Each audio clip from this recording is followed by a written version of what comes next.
Coming to you live from Devore Stadium in Chula Vista, California. It's the 2025 season opener for the California Community College Athletics Association.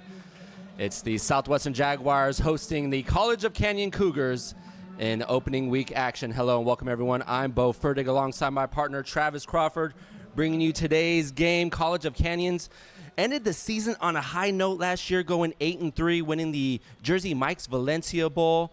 And for the Southwestern Jaguars, looking to rebound after a difficult season, going 1-8.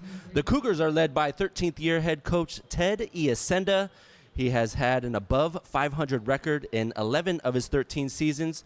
So the College of Canyons has definitely competed at the best levels here at the community college JUCO level. And Southwestern looking to get back on track. Travis, how do you envision that, see that happening in the second year for head coach Oscar Rodriguez of Southwestern?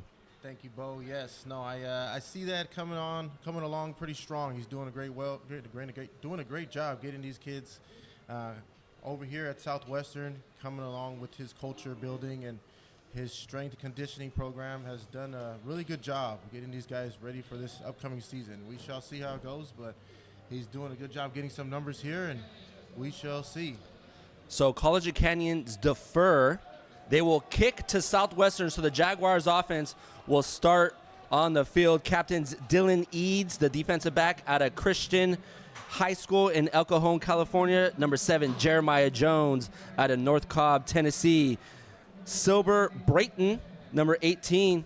He's going to start at quarterback for Southwestern here today. And local product out of Madison High School, Jonah Rodriguez, number 55.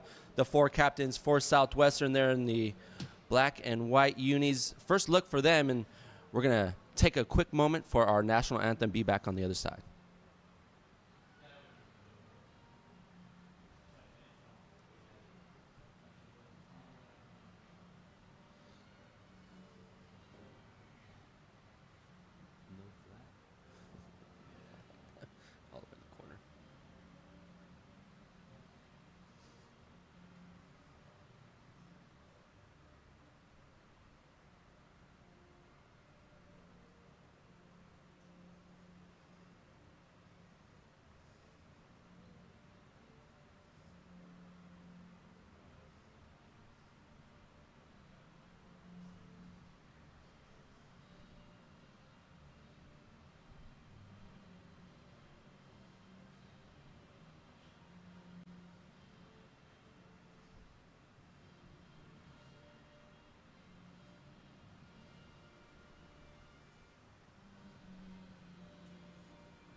Once again, coming to you live, Chula Vista, California.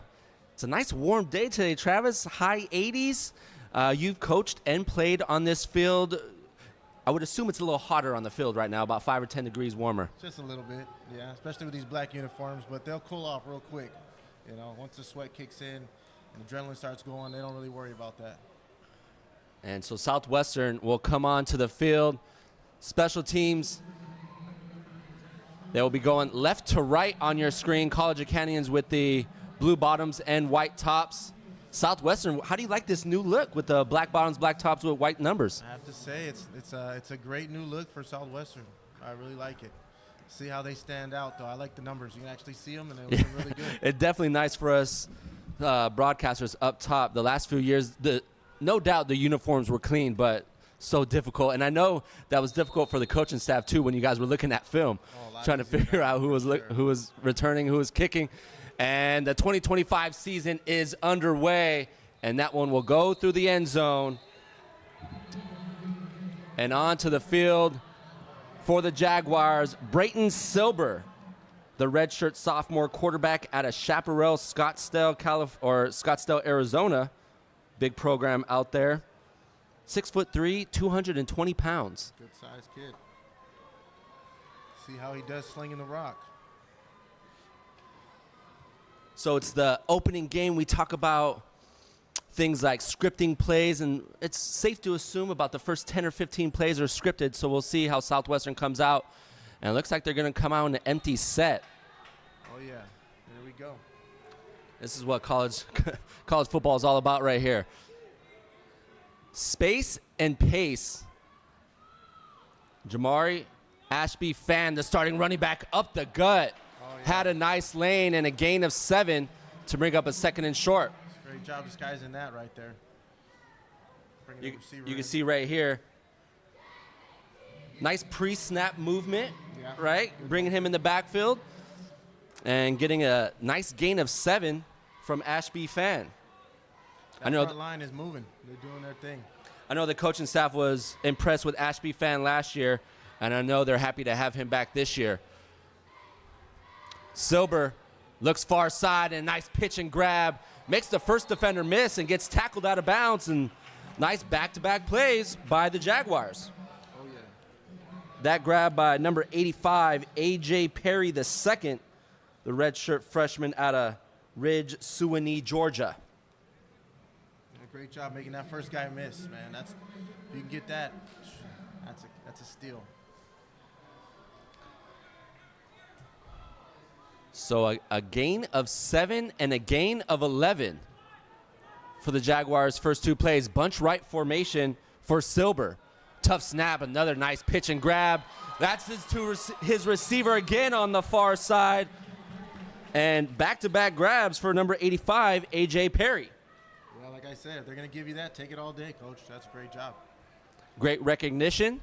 And Silber to start today's game, 2 for 2. We're used to doing night games for this. Do you like the adjustment for a day game at the junior college level? The adjustment, yeah. It is. Keeps you on your toes too with the weather. You never know what it's going to be like at night. So you get to stick with a hot day and some breeze. Some days you don't get it, but it's a nice one today. We do have a nice breeze today. Perry 2 receptions for 25 yards to start, and Silber starts the game 3 for 3. This time, the strike to Tyler Becker, who was on this team last year, the sophomore out of Del Norte. Yeah, that quarterback's getting rid of that ball. That's what you want. It's decisive right now, which you like to see early in the season. First 3 plays for the Jaguars, and well, actually, that was the 4th play right there. So that reception will bring up a 2nd and 6 for Silber. Silber out in the flats. Nice blocking up front. Ashby Fan had some blockers. A little gopher hole there. He's all right. He'll get up, make a play next one. Sometimes you can try to turn those hips a little too quick to get upfield. He's got to pick those knees up. Yep. Drag those toes a little bit too much, and you get caught by the turf monster. It was a gain of 2, so a short gain to bring up a 3rd and 5. And that was a design play right there. That was nice, yes. That was a good arrow from the back into the flats. The receivers right from the line of scrimmage were blocking.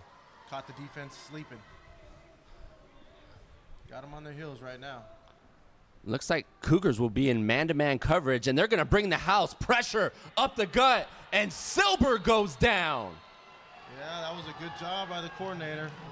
We talked about recognition, and 6 guys on the line of scrimmage. You had to know something was coming, Travis. Oh, yeah. Guys on the line, those are the one checks you got to make, but sometimes it's tough. Happens so fast. That was actually the first all-out blitz right there that they provided on the defensive side for the Cougars. They had enough of those quick pitches and grabs, and they wanted to put some pressure on the quarterback. Yeah, they realized zone was getting eaten up a little bit, so let's just play man and see what we can do. And it came out for them pretty well. Southwestern on the punt. Nice high booming kick. Got some space. Brought in at the 1 by Joseph Sains, one of their star players. Oh, and great special teams coverage by Southwestern. Yes, great coverage, man. They're all down the field, and they got good spacing. Made it hard for them to find anywhere to go. 4 guys to the ball. And a short gain for Sains. He led the team last year with 38 receptions for 406 yards and 4 receiving touchdowns. And that will bring on the College of Canyons offense for the first time today.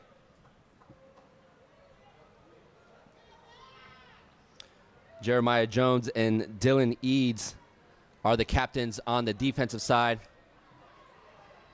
Coming out a little empty. And Logan Scarlett, the quarterback for the Cougars. has time, steps up, looks downfield, has a receiver near midfield. Good coverage on the outside by the corner, Elijah Gutierrez. That was really good coverage right there. Stayed on his hip. Didn't give him any room to work. Quarterback had to step up, make a tough throw. The incomplete pass will bring up a 2nd and 10. Logan Scarlett, last year as a freshman, over 1,000 passing yards, 9 passing touchdowns, and 4 interceptions. Averaged 174 yards per game. 3 receivers to the far side of Scarlett. Scarlett will hand the ball off. And good push up front. First to the ball was Jeremiah Jones on the tackle. Yeah, great D-line right there. You see him coming off the block right there. That guard had no chance. Great momentum. And the tackle for loss will bring up a 3rd and long for the Cougars. The corner at the bottom of your screen is Chance LaChapa out of El Cap. He was a big-time player for the Vaqueros, state champs last year. Looks like Southwestern will play a cover 1, man-to-man on the outside, and the pitch and grab just beyond the first down marker for the Cougars. Yeah, we gotta understand down distance here, man. It's a little bit of depth. Gave a little bit of space, but hey, great tackle. Came up, made a good play. Bang, bang. That's all you can ask for.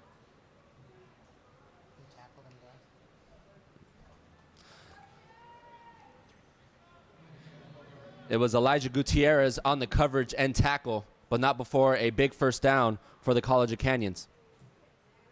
3 receivers now to the bottom of your screen for Scarlett.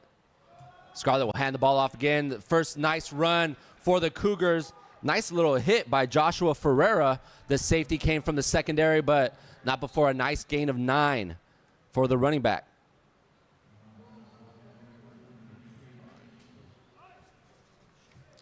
First big run for Dane Dunn, the running back out of Sierra Canyon.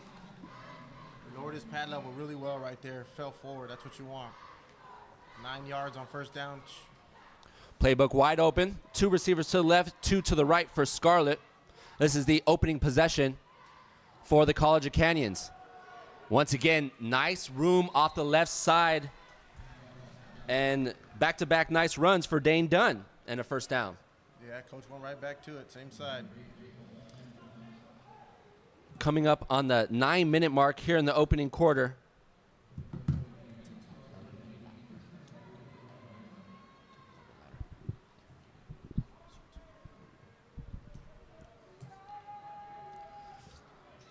After the first down run by Dunn, they're going to come out in the same formation, 2 to the left, 2 to the right of Scarlett. Scarlett, play fake, throw to the near side, and that one off the mark.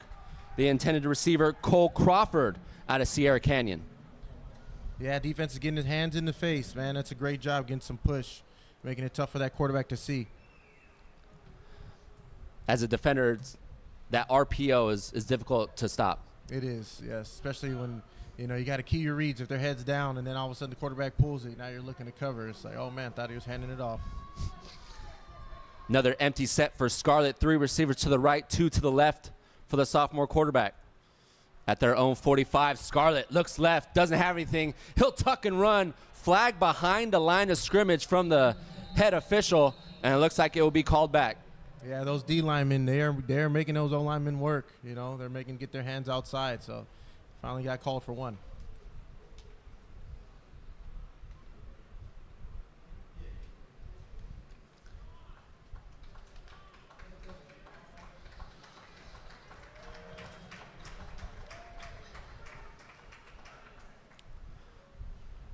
We saw the Cougars work behind the sticks to get their first down, but it's the odds. It's the odds of it, right? You can't convert on all of those. Coming up on the we're at 8.5 minutes remaining. The scoreboard is out here at Southwestern College, so we will try to keep you updated as we move along. 8:30 remaining in the first quarter here at Southwestern College. We still have a scoreless ball game. Scarlett, play fake, rolls right, has his receiver out in the flats, and goes through the hands, but once again, the Southwestern secondary right on the receivers when the ball gets there. Yeah, that was a great job getting on his horse, catching up to that guy. Like I said, the RPO is hard to read, but you can kind of tell on 2nd and 20. There aren't too many plays you can pull out of that playbook. There's probably going to be a pass, you know. So that was a good job of him getting there and making that play. Good coverage by Captain Dylan Eads, local product out of Christian High School, standing at 6 foot 181. Very athletic. 3rd and 20 for the Cougars. They needed to get to the Southwestern 45. Scarlett, quick hit to the far side. And a good job by the receiver in picking up 14 yards, but tackled short of midfield. Now bring up 4th down for the Cougars. Southwest is doing a great job rallying to the football. That's what we need all games, getting these guys to the ball. They want to keep playing up and getting guys to the ball. They will have a good chance.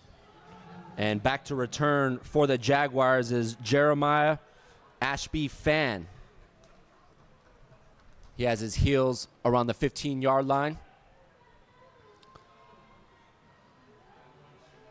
So Jaguars on their opening possession got into Canyon territory, and College of Canyon's just shy of Jaguar territory on their first offensive possession. Line drive kick to Ashby Fan, and he's just going to let it roll and will be picked up at the Southwestern 11. That's where they will start their second offensive possession. Yeah, Southwestern's bringing the heat a little bit on that one. Had a couple guys back there, almost got their hands on it. We'll see how that goes, how that works for them going forward. See if they can get a block punt here and there. You never know.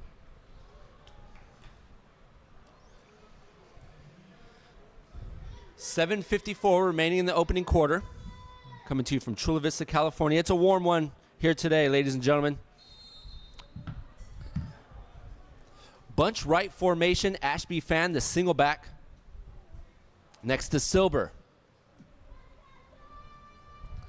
Ashby Fan will get the handoff up the gut, slips through one tackle, is in the secondary, has one player to beat inside College Canyon territory, inside the 25, and will be brought down with the biggest run of the game. Great job finding that gap right there, making a guy miss in the hole. It's off to the races after that. When you bring a safety down, you got one guy to beat. Got to make that tackle. You're going to give him a lot of room. A 66-yard run for Ashby Fan. I wouldn't say his biggest as a Southwestern Jaguar. Oh, yeah, first of the season. Well, he was on the team last year and didn't get a lot of, I can't remember a big run like that from Ashby Fan, so it's great to see him get it going here early. Yeah, and that's what happens. You throw in the ball, you know, opens up the run game a little bit for him, so it's a good job. They keep sticking to the quick passes, make them come down. And it looks like their go-to target's going to be A.J. Perry, the second, his third grab on the day. He had an 11-yard catch, a 14-yard catch, and we're going to mark that one for 3 yards to bring up a 2nd and 7. Jaguar in Canyon's territory for the second time. This is their second offensive possession. 3 receivers to the right of Silber. Running back Caleb Blocker in as the single back. Silber looks over the middle, nothing there. He'll tuck and run, makes the linebacker miss, gets inside the 10, and a nice tackle on the outside, but a flag thrown. Late on the receiver over there. He's got to keep his hands in. Just stand there. Can't put your hands out. You know, they're going to call it every time. And it's so frustrating because Silber already had a first down. He already had it. Yeah, those are the ones you just got to mirror the man and try not to let your arms extend, because that's where they call you. That's a tough one. Great job by the quarterback, though, stepping up, finding some room to run, making a guy miss. That's an athletic move right there. So they're going to call a block in the back on A.J. Perry.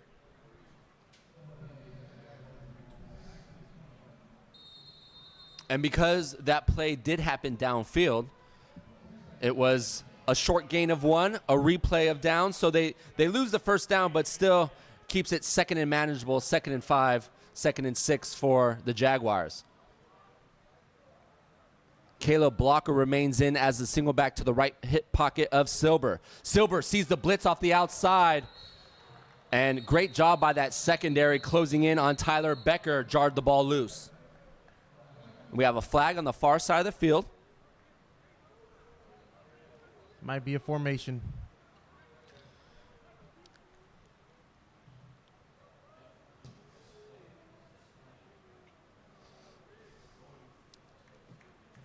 Oh. Oh, wow. Yeah. So they're saying the offensive lineman slapped and put his hands to the ear hole of a defensive lineman. Yeah.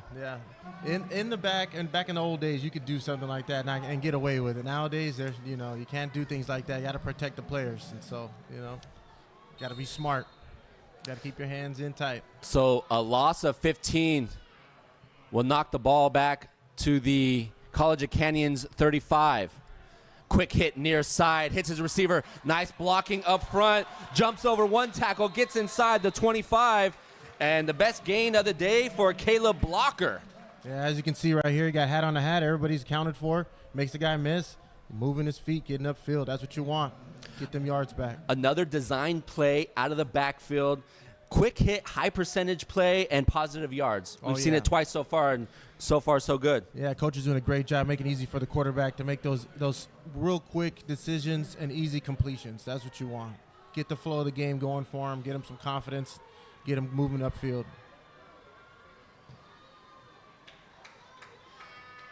Third down and 8 for Silber. Silber looks left. Has Ashby Fan in the flats inside the 20. He'll get a first down and a couple more. And a first down for the Jaguars. Keeps the chains moving. Oh, yeah. Like we said, quick passes. Get him open. Get him into the flats. Man, get him the ball right now. The less he has to think, the better. More space, more opportunity. That was a 15-yard pitch and grab, and nice yards after the grab by Ashby Fan. He had a nose for that first down. He saw that first down marker and dove right for it. Oh, yeah, they're fluctuating through that running back position, too, doing a great job. Multiple guys touching the ball. That's what you want. This is the second offensive possession for the Jaguars coming up on the 5-minute mark here in the opening quarter. Ashby Fan remains in as the single back. Silber, 2 receivers to his left, to the right. A.J. Perry, far side receiver at the top of your screen. Pressure off the edge. Silber, that one you're just going to throw it away. Play for another day. That was smart. That was really smart. The quarterback right there got a bad snap, but, he can live to fight another day. Don't force any balls in there. I was just going to say, sometimes you'll see a quarterback trying to do too much maybe early in their season. Yeah, you also see quarterbacks pull that and run, too, and they take a hit for no reason. Sometimes that's just an unnecessary hit, and he was smart letting it just go out of bounds. Incomplete pass will bring up a 2nd and 10. Ball lies at the Cougars' 12-yard line.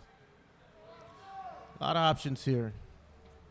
3 receivers to the far side of the field to the right of Silber. Silber looks left to Perry. Nothing there. Perry to the end zone. I thought that was a great ball. He put it right there where he had a chance. Probably could throw a little bit sooner, but I really like that ball he put was right in the window. That was great coverage right there as well. Oh, yeah. Bracket over the top and under on the receiver. Oh, yeah, that DB was all over him. Safety did a great job breaking, not looking back. Hip to hip, stayed on his hands. That was Mylan Walker on the PBU. Great coverage by him. And actually the intended receiver on that was number 88, Israel Evans, out of Cypress, Texas. Defense here doing a great job. They're bending but not breaking for sure. Incomplete pass brings up a 3rd and 10. Garcia Rotolo in motion. Silber to the end zone. Touchdown, Jaguars. Wow. Good job, quarterback coming out, finding a single receiver, one-on-one. Made a great throw on the run. Can't ask for much more than that. Israel Evans with the 12-yard touchdown reception. And the Jaguars on the board first, 6-0.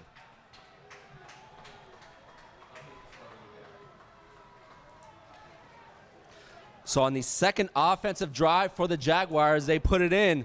Nice 89-yard drive capped off by number 88, Israel Evans. But that drive really started with the run game of Ashby Fan on that 60-plus yard run.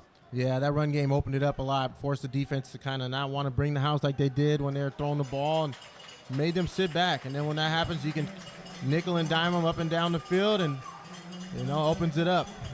Great job by the offensive coordinator there, putting some plays together, get them defense thinking a little bit more than they wanted to. The Jaguars on the board early. 4:41 still remaining in the opening quarter. The Cougars will get their second chance on offense, but you got to like what you've seen so far from the Jaguars offense, Travis. Yeah, no, I like it a lot. Those nickel and dime plays, getting the ball out is going to just change the way they're perceiving their game plan. They come in thinking something, and then you got to switch it up. They brought the house one time. I think they only blitzed one time out of that whole 2 series that we've had, and it resulted in a sack. So I would assume they're thinking about it. For sure. They're going to bring more pressure as this game moves on because Silber has shown the ability that if the coverage is well done on the defensive side, he'll tuck and run and make something out of nothing. Yes, sir. This one's returnable. This one will be brought in at the 10 for the Cougars. And once again, great special teams coverage by the Jaguars, not allowing the return team of the Cougars to get to the 20. An extracurricular activity right here. Yeah, we got to be smart, man. They do a great job getting the momentum, keeping them inside the 20. We got to get off the field now, run to celebrate on the sideline with that broom. Coy Mortensen on the 9-yard return. Let's see what the call is.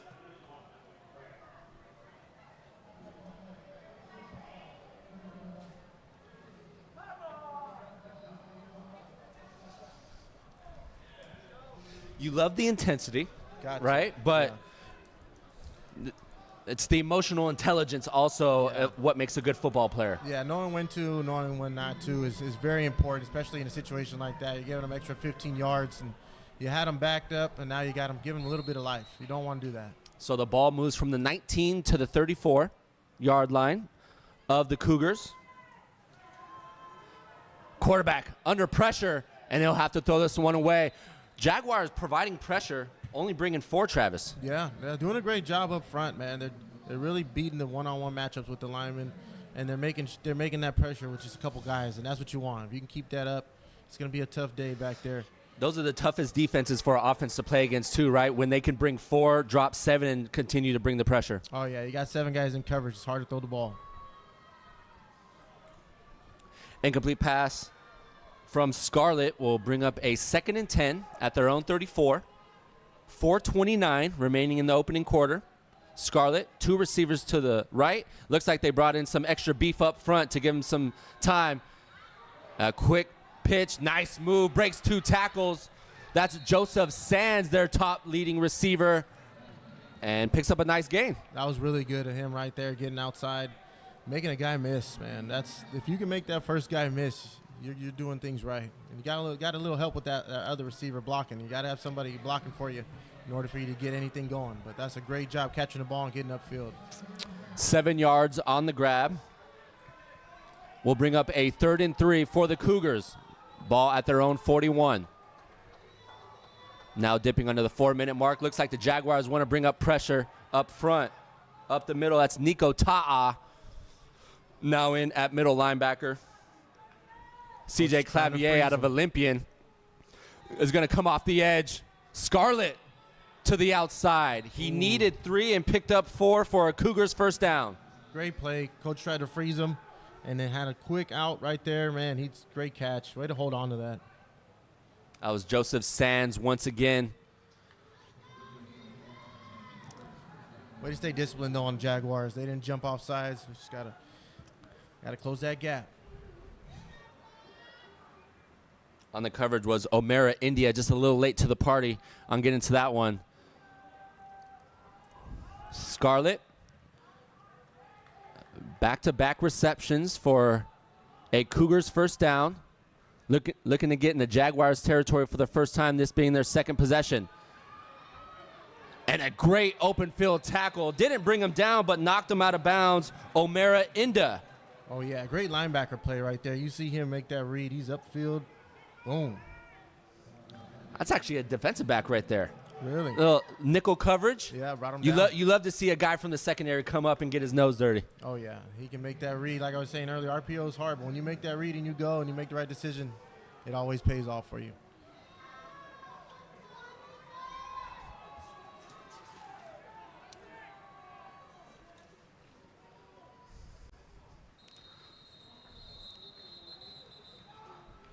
Looks like we had someone start a little too soon.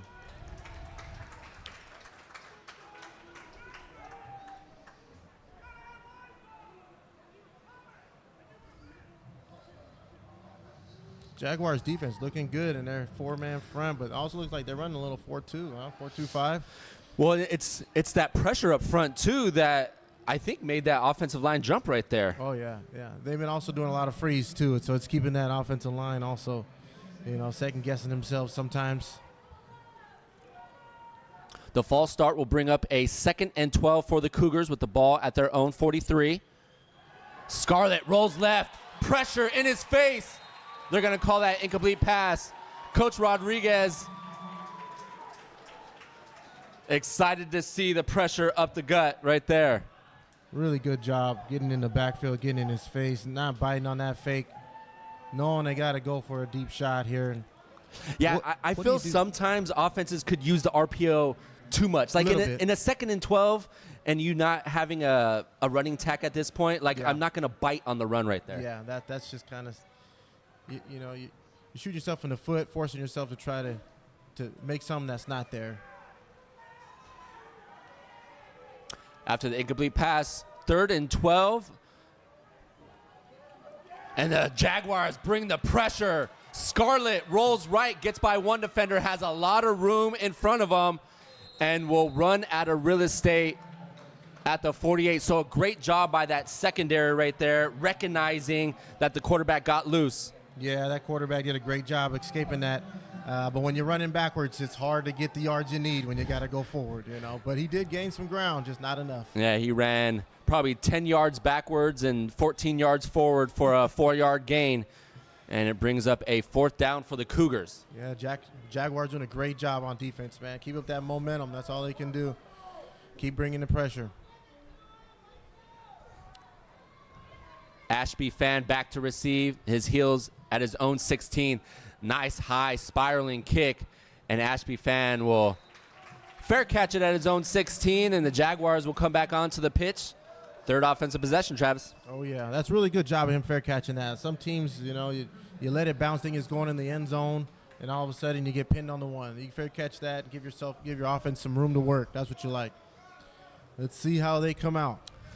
So the opening possession for the Jaguars stalled in Cougar territory. And then the 2nd offensive possession, 89 yards. And the big play from Ashby Fan, 60-plus yards to get the Jaguars in scoring territory. Onto the field at running back position is Caleb Blocker. He had a nice 15-yard reception on that 2nd possession. Blocker spins off of one defender. That was a good job by that defense running to the ball, man. Rally to the ball. That's what you can do. One guy missed. You got 2 guys there to help him out. Blocker was hit near the line of scrimmage, but fell forward for 1, bringing up a 2nd and 9 for the Jaguars. Coming up on the 2-minute mark here in the opening quarter, Jaguars 0, Jaguars 7, Cougars 0 here on the Cali Photo Sports Network. Bo Furtick, Travis Crawford on the call. Blocker remains in as a single back to the left hip pocket of Silber. Blocker off the right side, has to hesitate. There was a hole there initially, but it closed quickly, Travis. It closed really quickly, yeah. They're doing a good job here. They got 3-man front, but they're moving. They're moving guys, and they're closing space. That's for sure. Looked like big number 58 shedding off that block and making the tackle, the solo tackle, Damajan Mitrovic. Yeah, he's doing a good job using his hands. Actually, he played for Southwestern last year. Oh, wow. Out of Sherman Oaks. He was on this roster last year. I didn't see him looking through the roster initially. It's rare that you get a guy from Sherman Oaks, so I just looked right by him. But, yeah, that Mitrovic is not a name you hear very often. And the Cougars rally to the ball. Oh, yeah, like I said, man, these guys running around. One guy's going to miss, but if you can have 9 hats, 10 hats to the ball, it's going to be hard to get upfield. He had an option, though, to go inside initially when he caught that pass. It's tough, though. Coach is giving him an earful about that right now. Get upfield. Israel Garcia-Rotolo on the reception, but not enough for a Jaguars first down, and that will bring on the punt team. Got to give offensive line credit there, though. They gave the quarterback a little bit of time, and they're bringing some guys.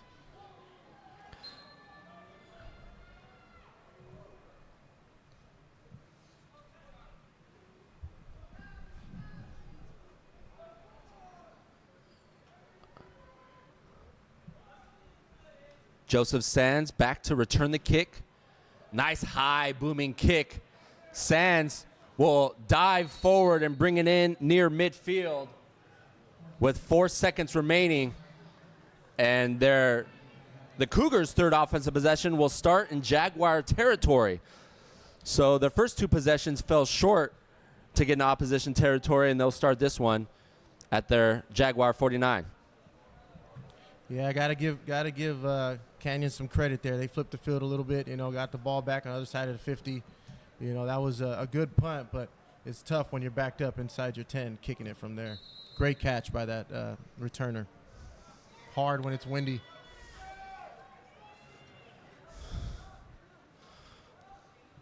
Going with the 2-back set here. Going with the 3-back set with Joseph Sands at quarterback. This is definitely going to be a run play. Some type of misdirection, split formation. Ooh, option. The option, toss right. And Jaguars defended that well. Really well. I thought they did a good job. You got to stay down on your keys on those. Those are hard. That's disciplined football right there. Those are really tough if you're not disciplined.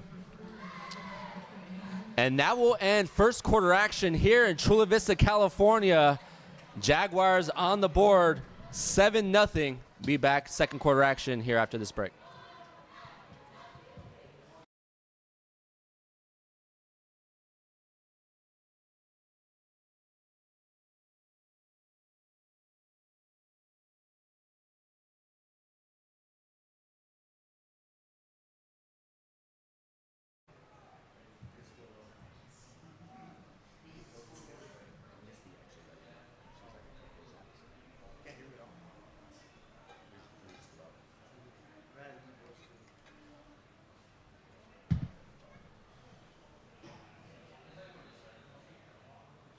Do you have a first quarter stat?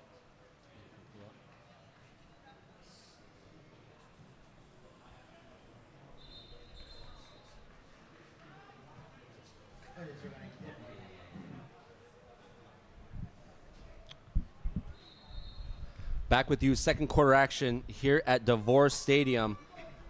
Southwestern 5 first downs to 2 first downs to the College of Canyons. College of Canyons 5 rushes for 17 yards. Southwestern 5 rush attempts for 69 yards in that opening quarter. And it looks like Giselle Riley IV will be back onto the field for the College of Canyons. He's going to keep and pick up a short gain of 2. Thought that was really good right there by the quarterback making that read. The outside end went with him. You got to tuck it up inside. Did a good job. Picked as much as he could. When you're a quarterback right there, you're just reading that end, right? You got one read. Reading that end, yeah. Make the end goes, you got to keep it. And sticks with you, you got to hand it off. Gets tough, though. You got to get a lot of reps, that's for sure. The gain of 2 will bring up a 3rd and 5 for the College of Canyons. This is their 3rd offensive possession on the night. Start of the second quarter.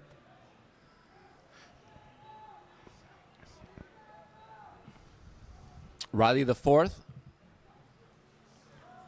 He'll hand it off up the gut, and the tackle is missed. Big run in the second level, and their biggest run of the game. That was number 9, Isaiah Ramu. Yeah, they brought a guy out the edge.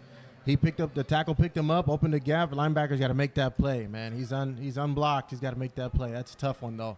When he's running sideways, got a little bit of space, but he missed that tackle. He's running. Ramu, 25-yard gain, the biggest on the day for the Cougars. The running back out of Chatsworth, California.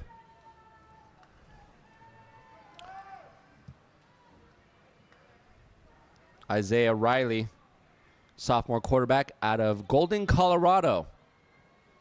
Riley, play fake. To the end zone, has a receiver. Overthrows his intended receiver right there. Nice look. That would have been a tough ball to fit in, though. That was a great route, too. Coach designed a great play right there. He just got to throw a little bit sooner. I thought he had him, but sometimes it's you second guess your thoughts, and the ball is behind just a little bit. Got on the other side of Joshua Ferreira. Helped use the sideline as an extra defender. Oh yeah, it's hard to go to the boundary and make a great throw over there. You got to throw a little bit sooner. Incomplete pass will bring up a 2nd and 10 for Riley the fourth. This is his first offensive drive. Before then, it was Logan Scarlett on their first 2 offensive possessions. Cougars switching it up.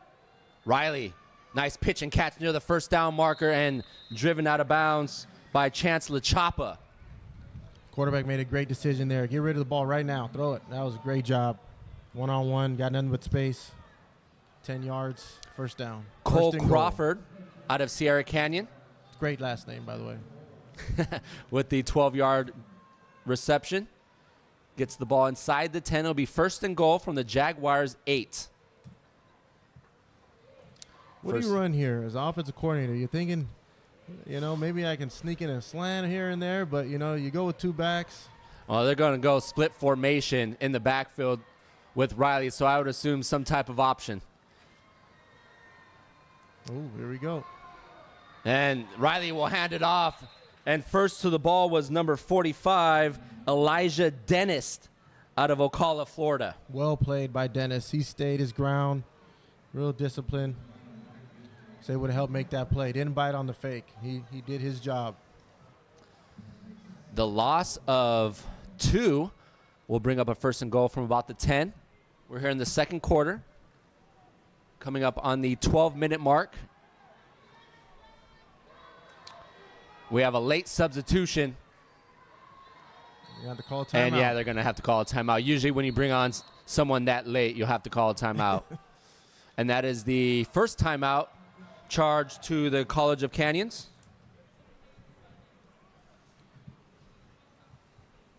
So the Cougars doing something a little different on this drive, bringing in another quarterback, and it's opened some things up on the offensive side. Yeah, as you can tell, when you want to switch some things up and you come in with a game plan thinking you're going to throw the ball all over the place and it doesn't happen, you got to try to run it somehow. And if you got another quarterback, you might as well bring him in and see if he can open up the run game with another option. If he can run the ball really well, you got to put him in there and see if he can be that guy that helps your game plan, get the game flow a little bit different. Doing a good job getting down the field, though. I would have to say the defense is doing a good job holding them. They're just giving up some big plays on 3rd down, but they're still holding. They're doing a good job. It's what separates the defense on this drive to me has been the missed tackles. Yeah. Those first couple drives, the sure tackling from that secondary was there, and the Cougars doing a really good job of eluding those first couple tackles. Yeah, coach is getting them the ball in space, too. It's making it tough to make a one-on-one play. 3 receivers to the right of Riley. Riley, he'll hand it off.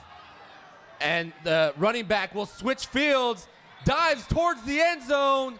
Touchdown, Cougars. Oh, man. Lost his helmet there.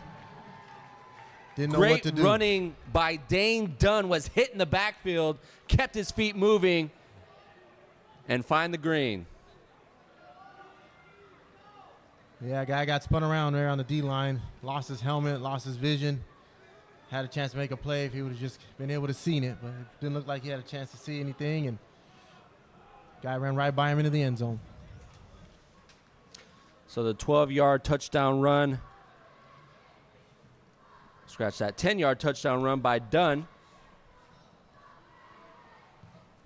They had him in the backfield, though, Bo. Got to make that play. Great job breaking that tackle, though. You break that tackle and you find room, get in the end zone. Extra point is up and good. And we got ourselves a little ball game, Travis. 7-7 knotted up with 11:47 remaining in the first half. Oh, yeah. Seems like the team's starting to come alive a little bit here, starting to figure out what they like to do and what they do well and keep doing it. And we'll see how it goes. But it's going to be a good one, that's for sure. After a drive like that, wouldn't be surprised to see Riley back onto the field for the Cougars. Yeah, I would assume so. Keep him on the field. Things are going well. Don't want to stop the momentum. That two-back set, though, switched it up for them. Forced the defense to think of a different way of coming at them. So we'll see how the coach does on that end when we get him back around.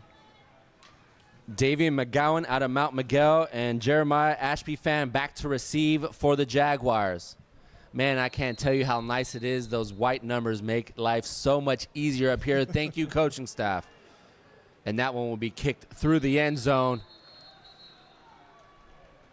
And the touchback will give the Southwestern Jaguars their 4th offensive possession here in the first half.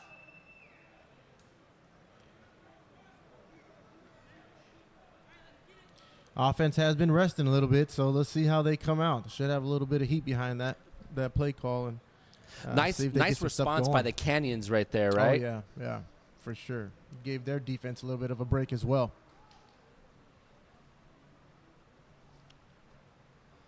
Southwestern back on the field. Ashby-Fan will split out wide.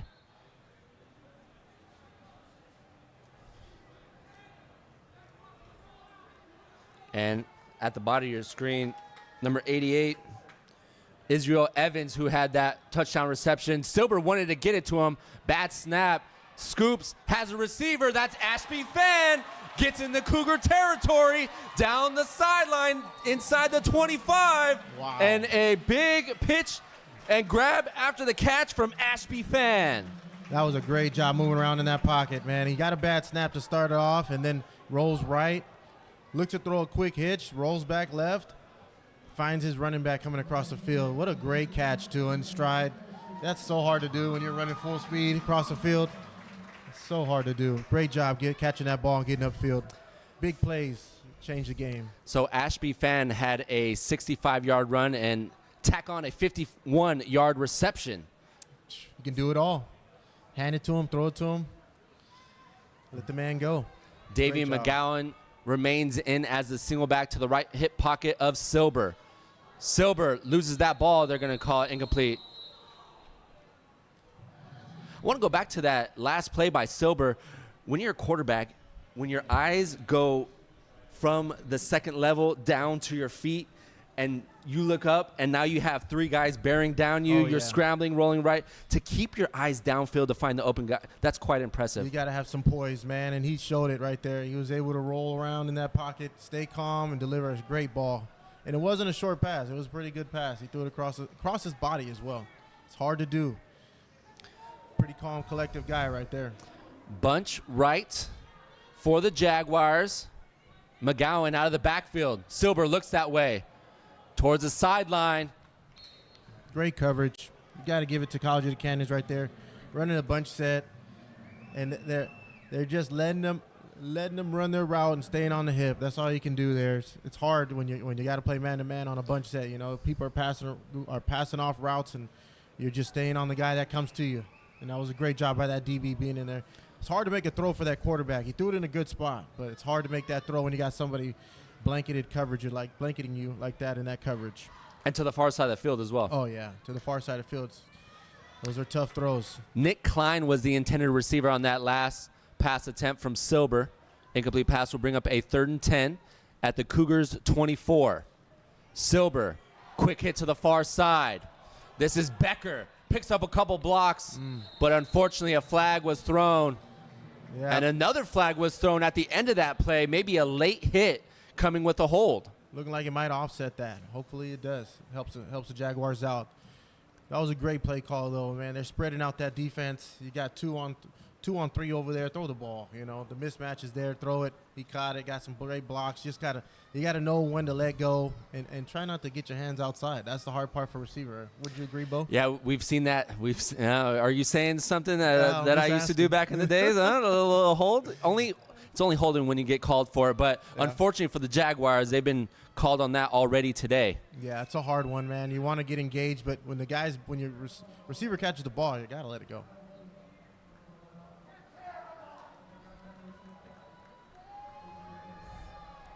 So that second flag must have also been another holding call because they just called the holding. It looked like the receiver might have got hit out of bounds, but no call right there. And wow. We'll knock them back 10. from the infraction. That will bring the ball back to the Cougars 35. I'll bring up a 3rd and 21. Yeah, it's unfortunate, but hey, you got to step up, strap your helmet on, make a great play here. Give yourself some more room to work. I believe that's Coach Ted Iasenda, 13th year head coach for the Cougars on the far side, wanting a better explanation.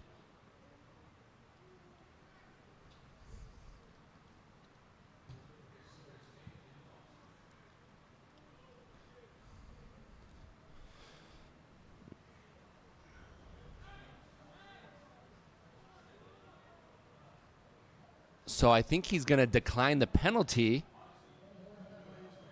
Yes. And he's going to bring up a 4th down. Interesting. Very, very interesting. Like I said, he gave him some room to work. We got a lot of plays for that, but, you know, it's 4th and short. Now your offensive coordinator is thinking, hey, do I get the first down?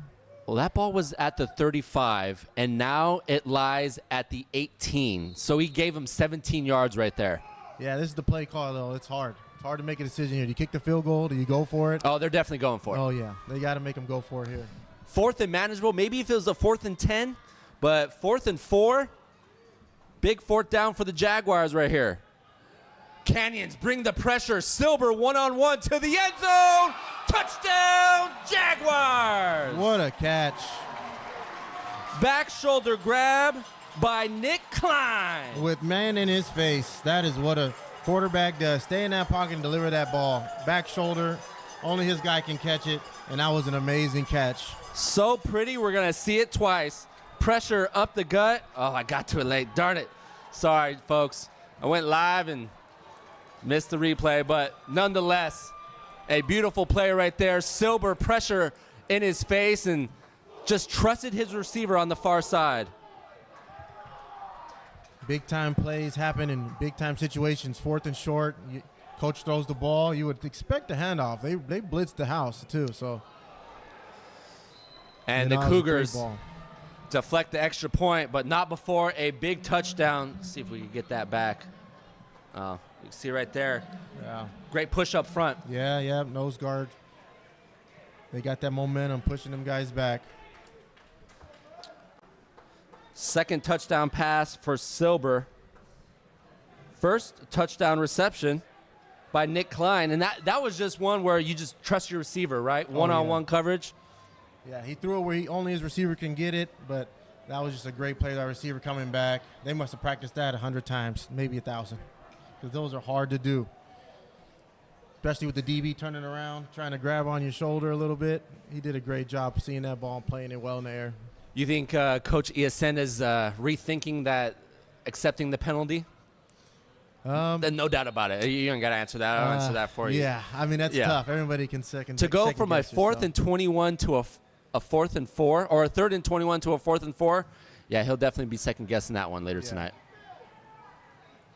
Brought in at the 10. Jaguars coverage on special team has been superb today. And once again, not allowing any room on the return as the Cougars get the ball to the 24. That's where they'll start their 4th offensive possession. Yeah, special team coverage has been really well, like you said, Bo. They're running down the field. They're not giving them a chance to set anything up, and they're pinning them back behind the 30. You can get your guys back there and start off offense down there. It's pretty hard to score.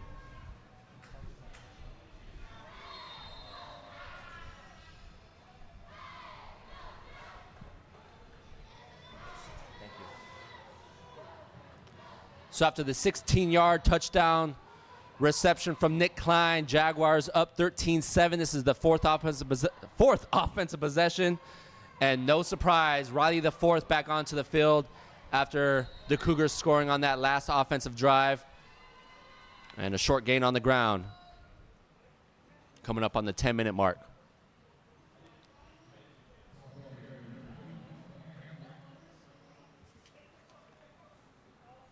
Paul Camden, his first attempt on the day for a gain of 4, brings up a 2nd and 6. Now under 10 minutes remaining here in the first half. Sticking with the single back.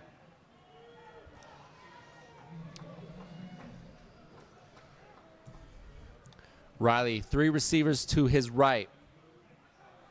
Sands, their top receiver, in the slot, and Riley's going to keep off the edge. And a flag thrown behind the play in the vicinity of holding. Might have been a reason there was so much space on that far side, Travis. Yeah, it seemed like, the quarterback had some space and could have ran around and got out of bounds, but, sometimes you got to take it to him as a quarterback. And, they got held up a little bit. We'll see what the call is.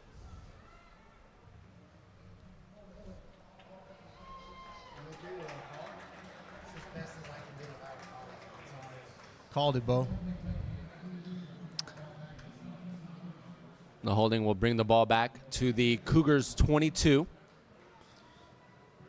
Do like the design, though. Yeah, and this has kind of been their Achilles heel on the offensive side for the Cougars and working behind the sticks. Yeah. And when you're a team that likes to run the ball with this quarterback, Riley, on the pitch, it keeps the offense one-dimensional right now. 2 receivers to the left, 2 to the right for Riley the fourth. 2nd and 12. Riley looks over the middle. Far side of the field. Receiver went up to go get it, but falls down out of bounds. Yeah, those are tough balls to catch, man. You got to throw a little bit sooner. We were talking before, especially to the boundary. You got to get the ball out. But if it's a little high, he's got to go up and get it. Got to bring it down a little bit. That was a great design, though. They're keeping things simple for Riley right now. Yeah. Whether it's a 5 or 10 yard hitch or a quick pass in the flats, they're for quarterbacks to simplify it, just they work on one side of the field, right? Yeah, especially to their left, their righty. I like to throw to their left a little bit more sometimes. Riley rolls right, has a receiver in the flats. He'll get it to Sands, and Sands runs out of real estate near the 29. He needed to get to the 34, and that will bring up a 4th down for the Cougars. Yeah, Jacksonville. The Jaguars did a great job. They did a great job covering down the field and running to the ball. That sprint out is tough. Got some layers, and they're able to keep everything in front of them. That's what you want. And the punt team comes on for the Cougars. Back to punt, Elijah Hall. And back to return, Ashby Fan, his heels at his own 34.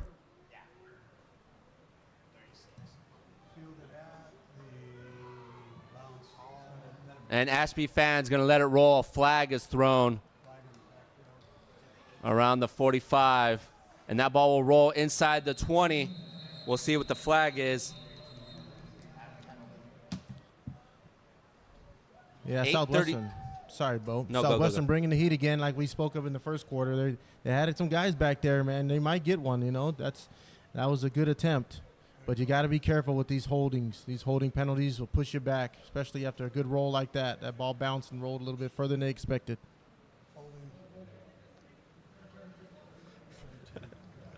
It's kind of interesting what the white cap did right there. I don't know if you picked that up. He looked back at the head coach, like, Yasenda, do you want to accept this penalty? Yeah. Yeah, he's going to accept that. Got to make sure you ask, because you never know. Never know. So the ball will be half the distance. Well, Jaguars, their 5th offensive possession here in the first half.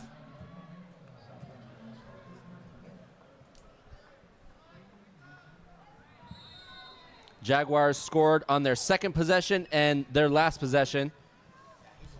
The 16-yard touchdown to Nick Klein, the Torrey Pines product. We'd like to see them run some clock out here. Okay, I'm going to go down and talk to him. You okay? I'm good, Cal. Okay. Thanks for checking in. Get Ashby down. Fan in as a single back, 2 receivers to the left, 2 to the right to Silber. Klein in motion. They'll get it to Fan in the flats. And a short gain for Fan to bring up a 2nd and 7. Not bad play call there. I liked how the running back had some patience. Don't remind me a little bit of Le'Veon Bell, Just wait for his line to get out in front, setting up his blockers. Good play design. Ashby Fan closing in on 100 total yards from scrimmage here in the first half. Coming up on the 8-minute mark here in the second quarter.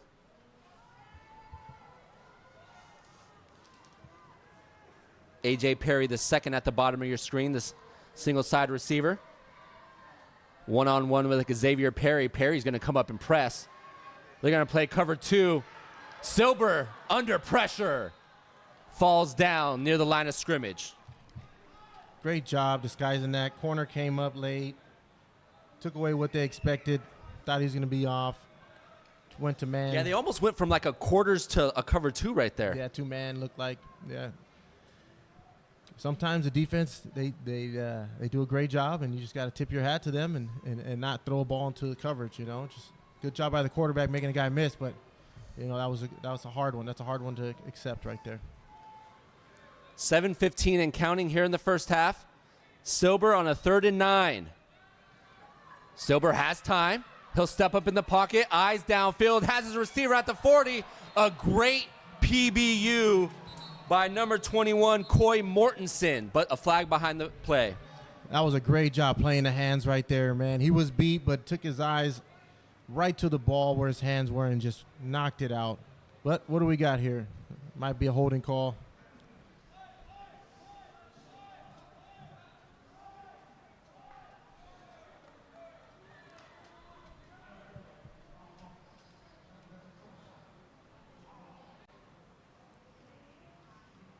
Yeah, I think Coach made a great decision right there. Incomplete pass. But once again, I mean, a beautiful ball, high where only his receiver can get it, but Mortensen was right there. And that's what you're taught as a corner, right? Even if the receiver beats you, wait for the ball, look at that receiver's eyes, and watch his hands. Yeah, the best thing he could have done is just played the ball like he did, not looking back. That's just so hard to do as a DB. Sands will bring it in at the 43 and is brought down immediately. Great job on the coverage. Shedding off 2 would-be blockers, and that's number 5, Joshua Ferreira. Just resilient and aggressive. Not taking no for an answer right there. That's how some guys make a career, right? On special teams. Yes, sir. That is, that is the passion that a lot of coaches love to see. When you're running down the field, fighting off guys, and you're still making a play, even though you got the odds stacked against you. Show some heart. College of the Canyons, though, is getting the ball here. Good field position. Yeah, the last time they started with the ball in Jaguar territory, they scored. Under 7 minutes remaining, 6:52. Here in the first half. Looks like Logan Scarlett will come back onto the field. He'll hand it off the left side, and not a lot of running room against this Jaguars front. Doing a great job pushing up front. Just not giving any ground right there. D-line is holding its own. Linebackers coming in, filling the gap, running plays down. That's what you want. C.J. Clavier off the edge. Force Dunn to the left, and defense rallied. Dunn picked up a short gain of about 1 or 2. Bring up a 2nd and long.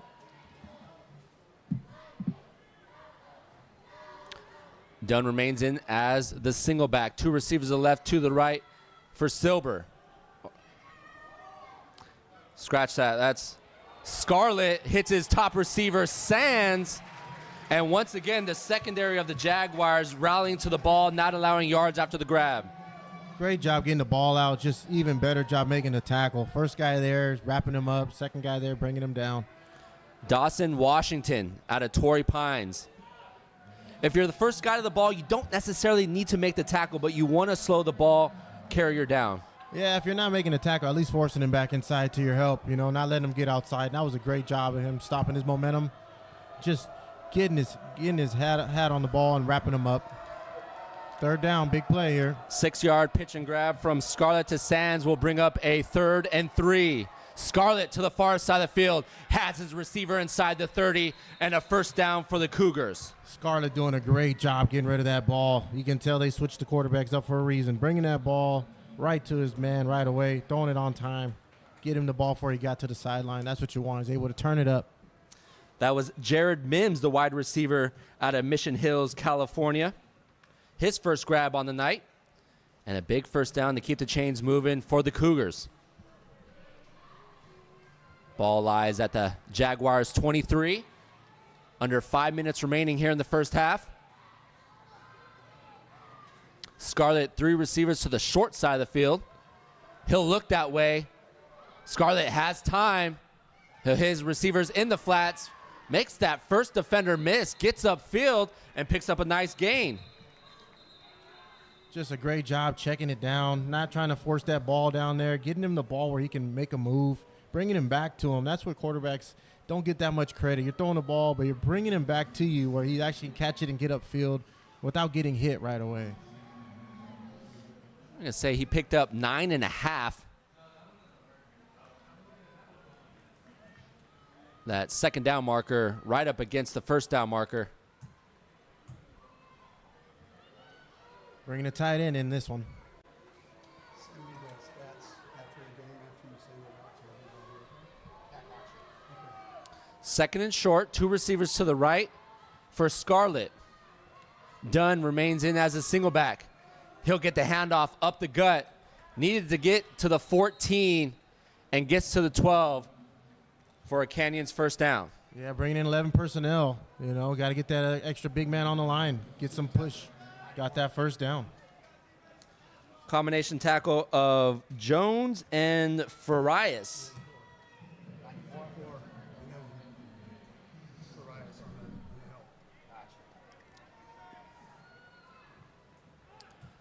That first down run will bring up first down from the Jaguars 12.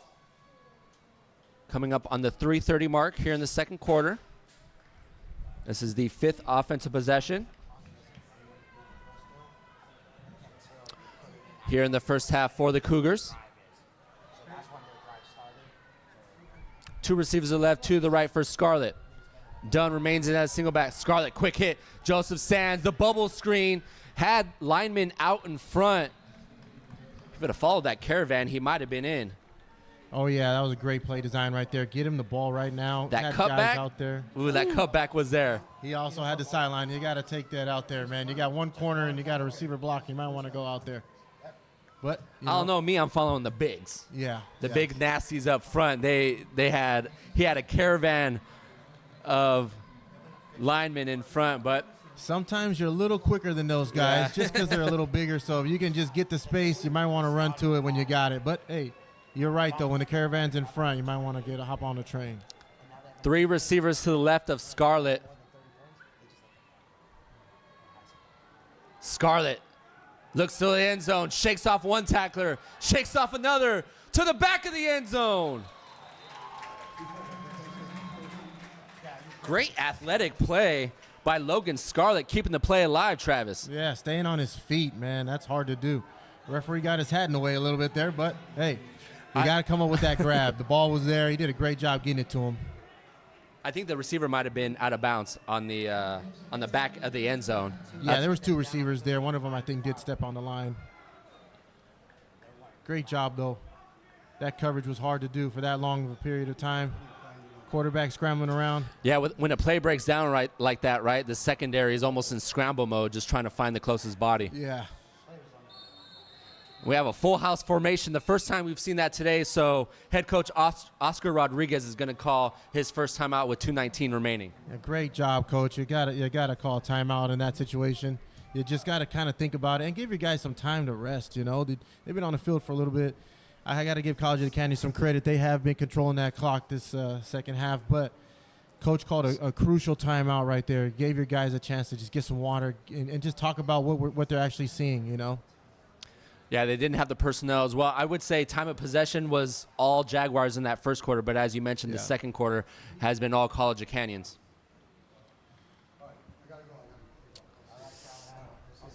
Ball at the 5. It will be a 3rd and short, 2:19 from Chula Vista, California on the Cali Photo Sports Network. Bo Furtick, Travis Crawford, Pablo Espinal doing the producing and camera work.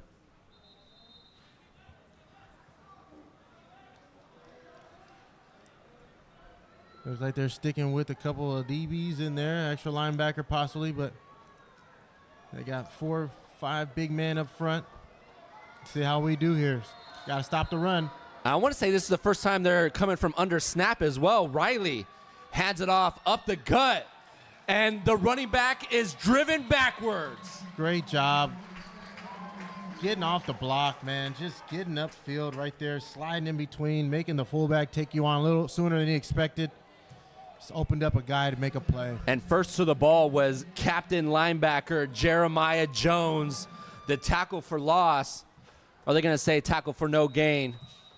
We'll bring on the field goal team. Great defensive hold right there, forcing them to a field goal. You know, they brought their heavies in thinking they could bulldoze him over, and they showed him a different look there. Showed some heart.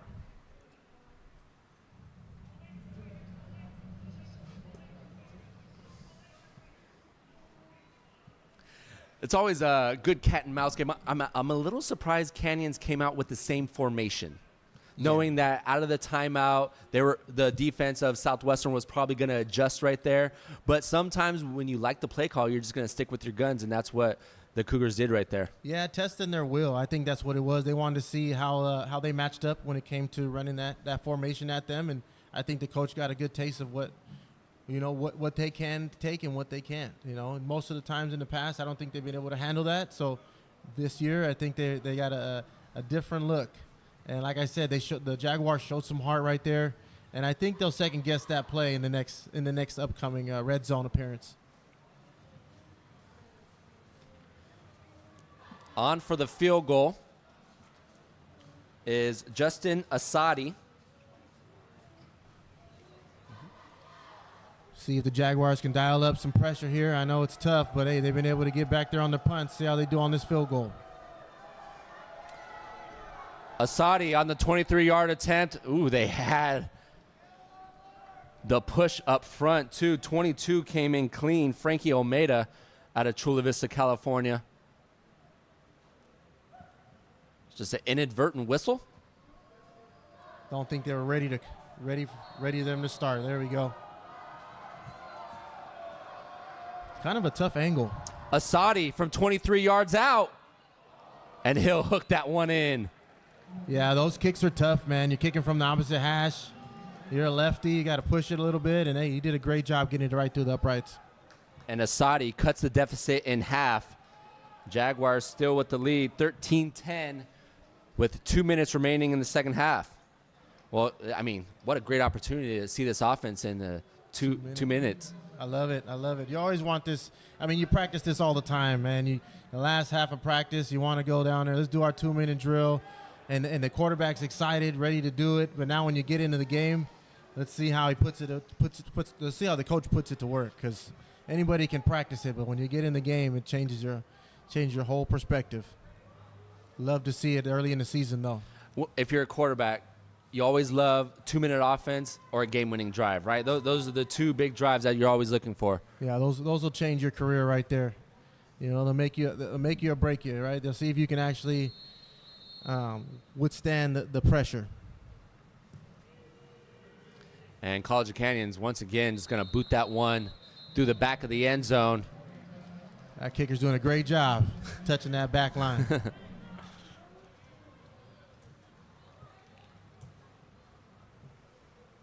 1:56 here in the second quarter. And after the touchback, Jaguars will get it at their own 25.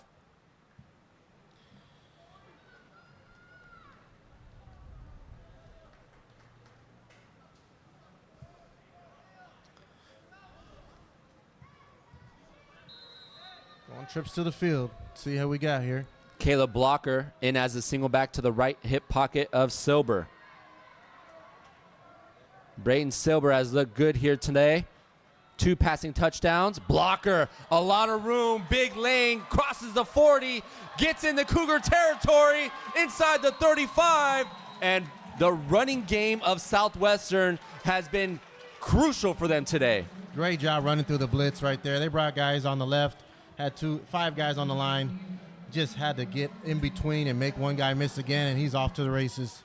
I love that play call there. You think you're going to come out throwing some quick stuff, and you hand it off just to see where they're at and run right through the blitz.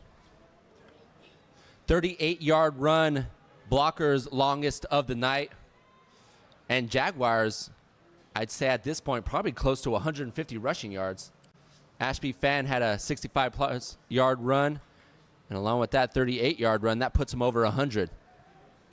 Blocker's going to remain in as the single back. Ashby Fan, who was out in formation in the same spot on that big pitch and grab on their last possession. And blocker is blown up in the backfield. Yeah, that time they came right. They came free off the edge there. Went to get the backer, and he just made a great play. Didn't even bite on the fake at all. Just big number 46, 6 foot, 275 pounds for Safanga Langi. Loss of 2 will bring up a 2nd and 12.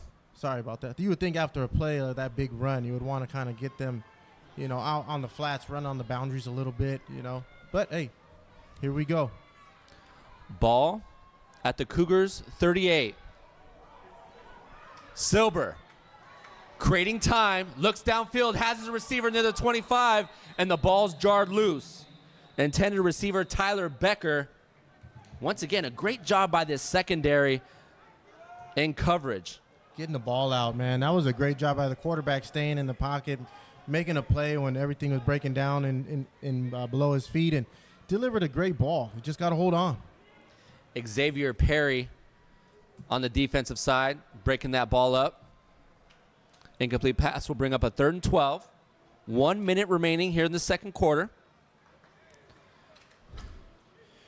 You would assume if the Jaguars get anywhere from about 5 to 6 yards, this would be 4-down territory. Oh, yeah. Blocker remains in as the single back. Ashby Fan, the slot receiver at the bottom of your screen. Coach making an adjustment here. Liking what he sees on the back end. Silber, low snap, picks it up cleanly. Silber looks downfield, pressure up the middle, has his receiver near the 30, and a great grab by Israel Evans. Yeah, way to keep his feet in. That was such a hard catch. Yeah, great hands by Evans right there, bringing that one in. As you said, Bo, 5 to 6 yards, 4-down territory here. I mean, you got to go for it, right? 55 seconds remaining here in the first half. Clock stopped with Evans going out of bounds. Evans had that 12-yard touchdown reception to start the scoring for the Jaguars. Bringing the corner down. And some movement on the outside. Tried to get the defensive front to move, but Tyler Becker got caught on the movement. Tough decision here now. Do you go for it? Yeah, so those yards you gained on that reception, and you got to be frustrated right there if you're head coach Oscar Rodriguez as he brings on the punt team. I feel like that's a smart decision. You got the lead. You got 2 timeouts in your pocket. There's no point in forcing anything that's unnecessary, giving them a chance to actually have good field position. Just pin them back there and try to get your punter to do a great job here. Get it out of bounds.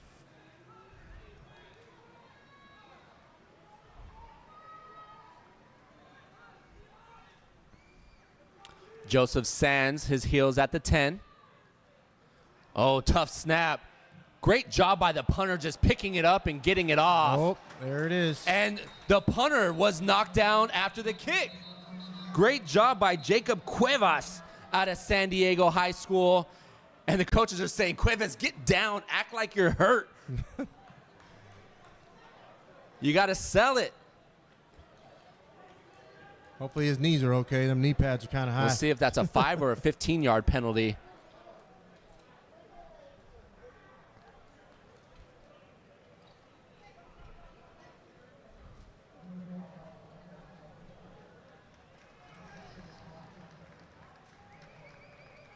Okay, so they waved the flag, I guess. Cuevas didn't sell it enough, it sounds like. That's crazy. I've never seen a flag thrown on that play, like that type of play, someone running into the kicker and being picked up. Yeah, it's just, when you have both teams involved in that one, it's kind of tough because one's getting blocked and then he's falling into it at the same time, simultaneous. It's just and a hard call. my eyes were following the ball right there, so Yeah. we just caught the tail end of it. But that is well said, because we have seen multiple times where a blocker will push someone into the kicker and kind of create that. Yeah, it's too close to contact. 48 seconds remaining for the Cougars. Draw play. Ball's loose inside the 10. The running back decided to scoop and try to pick it up and run. Jaguars saying they have the ball. Cougars saying they have the ball. But the official says second down. Yeah, you got to secure that ball, man, especially when you're in your red zone. You're in your own 15 and you're running a draw play. You got to hold that ball with two hands. Trying to make a guy miss is one thing, but dropping the ball on the ground is not. That's something you can't do back there. I think the Cougars are just going to let this game clock run down under 10 seconds. And they'll head to the sideline. A great first half to start the 2025 season for the Southwestern Jaguars. They head into break up 13-10. Yeah, great job, man. They got the momentum. They came out firing. They're running down the field on kickoff, running down the field on special teams, and they're just doing what they need to do to make plays in space, and it's going to come down to that. The one that makes the most big plays is going to win this game. And 13-10, Jaguars with the 3-point lead. We'll head into halftime. See you on the second half break on the Cali Photo Sports Network.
Back with you, second half action here at Devore Stadium, the home of the Jaguars. Southwestern up 13-10 to start second half action. Let's go through the stats of the first half. Starting the scoring was Israel Evans with the 12-yard touchdown reception from Silber.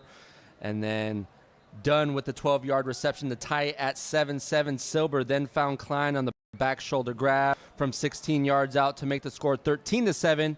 And Asadi with a 23-yard field goal at the end of the second quarter to cut the deficit in half, 13-10. Thank you for the stats from Andrew Sanchez, a.k.a. Agent Drew, as the Cougars will start with the ball in the second half.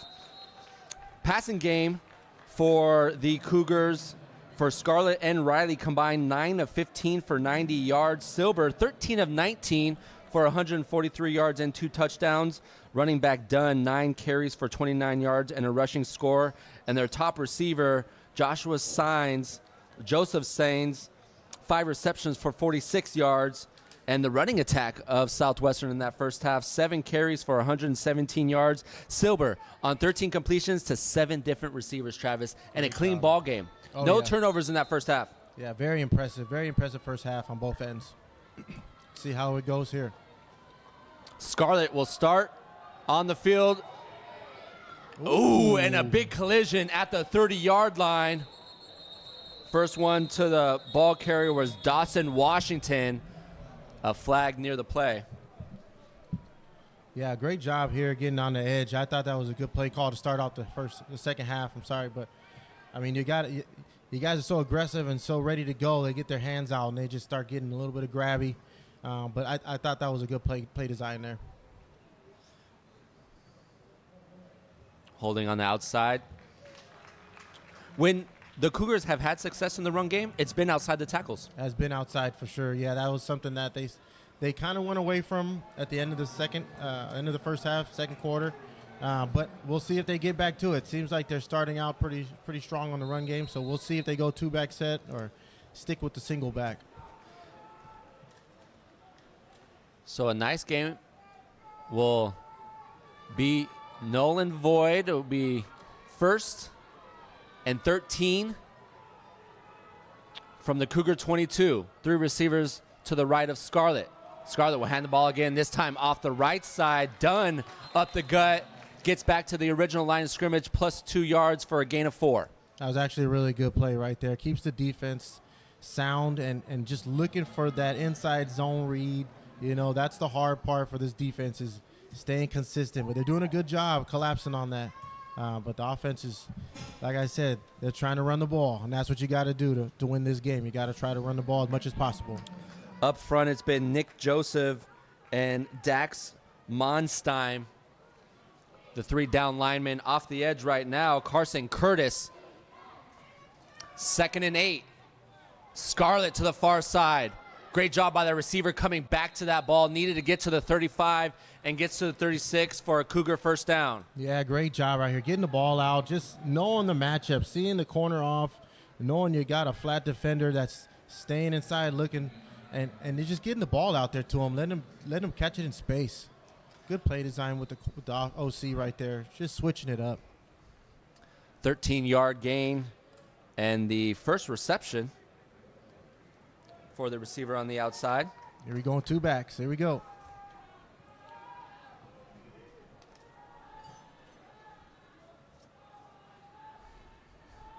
Another split formation toss left to Dunn.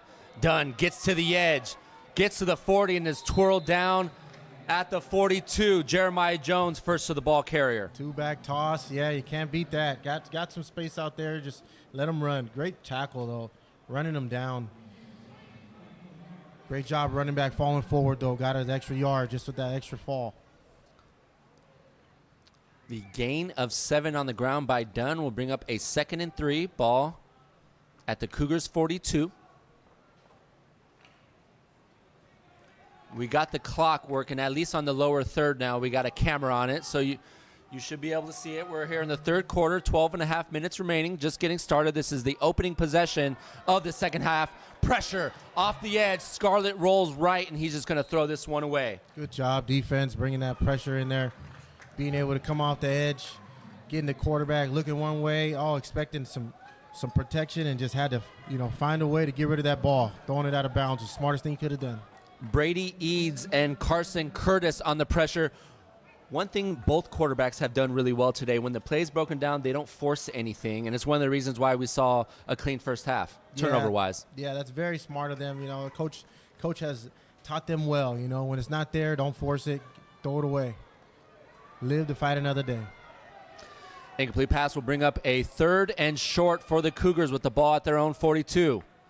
Scarlett looks over the middle, pressure off the edge, steps up, and a great job by Jeremiah Jones undercutting that receiver, making that passing lane difficult for Scarlett. Nearly intercepted. Man, if this ball would have been any lower, it would have been the other way for 6.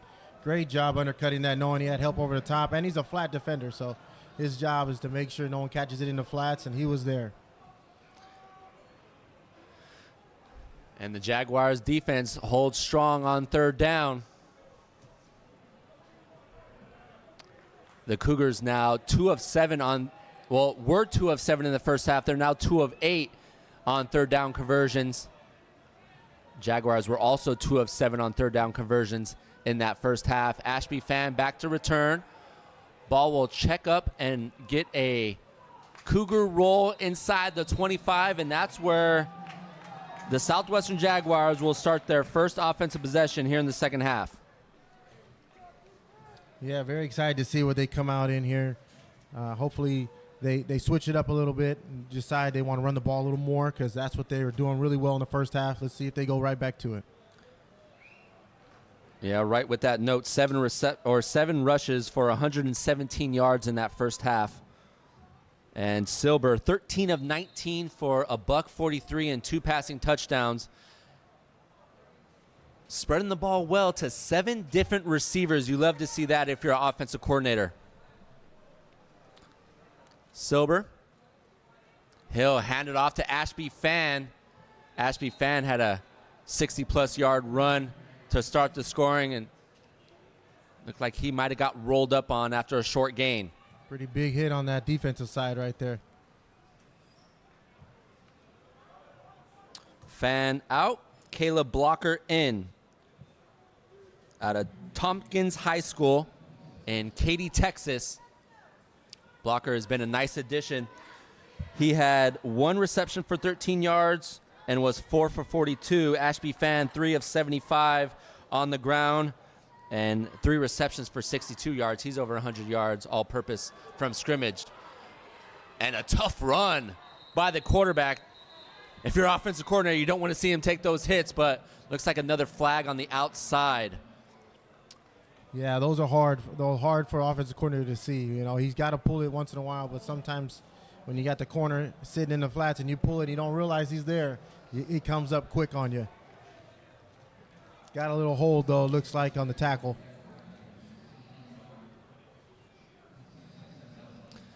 And that will push Southwestern behind the sticks. Ball at the 17-yard line. They need to get to the 33, 2nd and 16 for the Jaguars. Caleb Blocker remaining as the single back. Brayton Silber. 3 receivers to his right. Silber looks that way. Has his receiver up the seam. Got to hold on to that one. Those are hard hits, but if you got, you're going to take the hit no matter what, right? You're going to get hit either way. Exactly. Good job. Tony Testa on the pass deflection. Defender is there. Got to catch it and get down as quickly as you can. But either way, you got to be prepared for something. The pass was intended to number 13, Israel Garcia. Garcia had a couple grabs in that first half. 2 receptions for 7 yards. Once again, our statistician for the day, and hopefully for the rest of the season, Andrew Sanchez, a.k.a. Agent Drew, providing all the stats here today. Much needed. And a delay game, so Jaguars moving in the wrong direction here on their opening possession in the second half.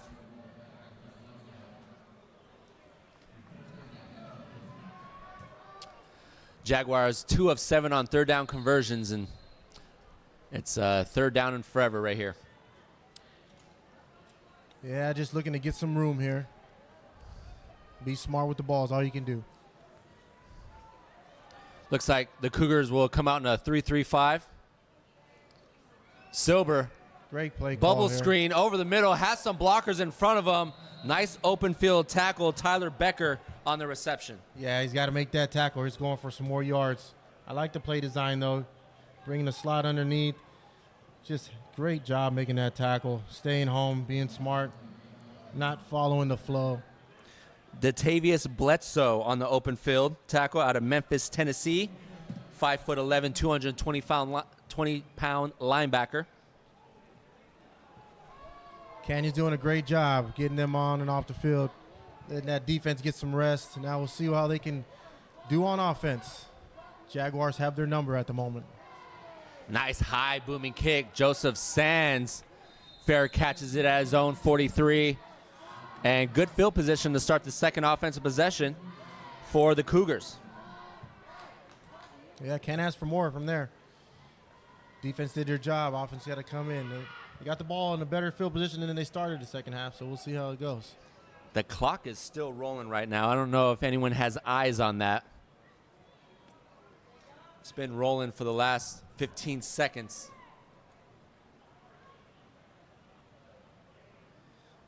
The white cap is...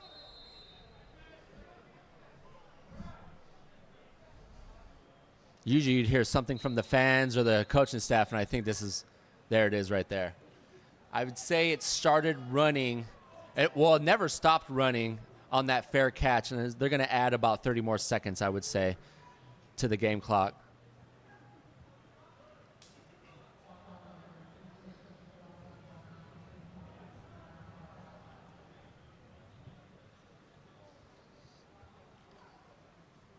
It's going to be a long game, partner. 75 minutes remaining in the third quarter. That's a good eye there, Bo.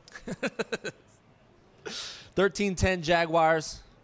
This is the second offensive possession for the Cougars. Definitely a good balance in that first half.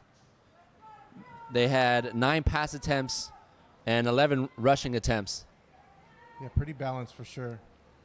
Didn't really switch out the quarterbacks, staying with the same one they started with the second half. See how he does. Looks like he's a thrower. Yeah, they gave Giselle Riley an opportunity, and he drove them down for their only touchdown up to this point.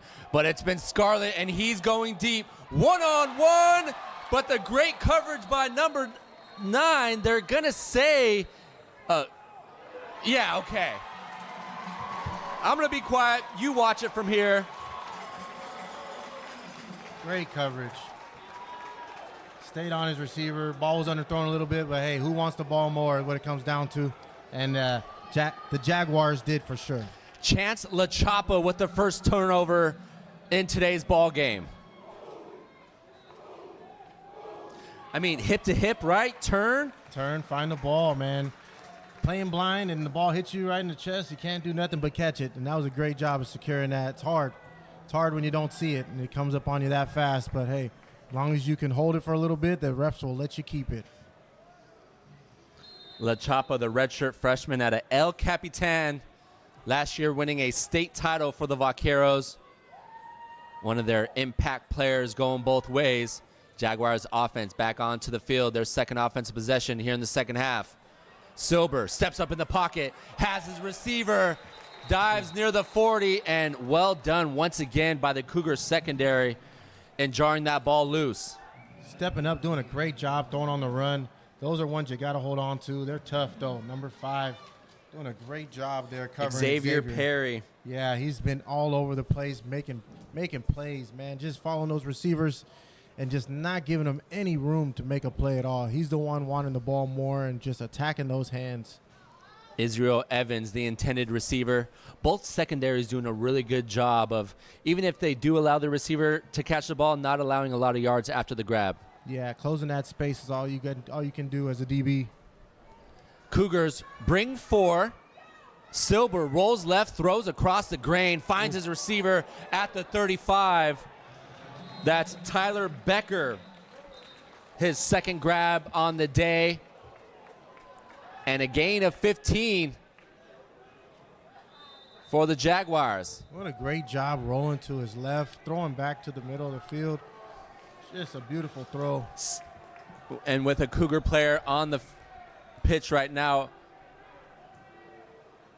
Silber has a great feel of the pocket. Yes, knows when to step up, knows when to get outside, and he's just so calm and poised. Once he gets outside the pocket, just knows he can find the receiver, and the receivers have good chemistry with him, man. They just know where they can find an open spot, he's going to get him the ball. Yeah, he's kept the play alive a few times. We saw that big reception to Ashby Fan, just dropping back and just creating just enough time and space for his receivers to find the open spot. And you saw that right there with Tyler Becker. Becker had a grab for 5 yards in that first half. And after that 15-yard gain, 2 receptions for 20 yards for number 11. I hope 34 is okay, man. It's always tough when he gets rolled up in there. Big guys falling around. Those are some tough injuries. He's walking around, though, so hopefully he's okay. It's definitely a warm day here in Chula Vista, California. Yeah, Elijah Hall. It's great to see him up. The trainers are going to walk him over to the tent right now. Washington. So after a big first down grab from Becker, ball will be at the Jaguar 37-yard line, 9:20 in the third quarter. Blocker, the single back to the right hip pocket of Silber. Yep. Silber, far side. Looking to abuse that single side over there. That guy, since the first quarter, I don't think he's had too many receptions. They're going back to him. That's a smart decision right there. It was that really the opening possession when they went back-to-back to A.J. Perry. He had 3 receptions in that first half for 23 yards. That grab now puts him at 4 for 29. Yeah, leaving that corner on that island over there, he's sweating a little bit. That guy is running deep or hitching it up real quick, so got to be on your horse. And Perry and Israel, great size and length, standing at 6'2". Blocker on the screen.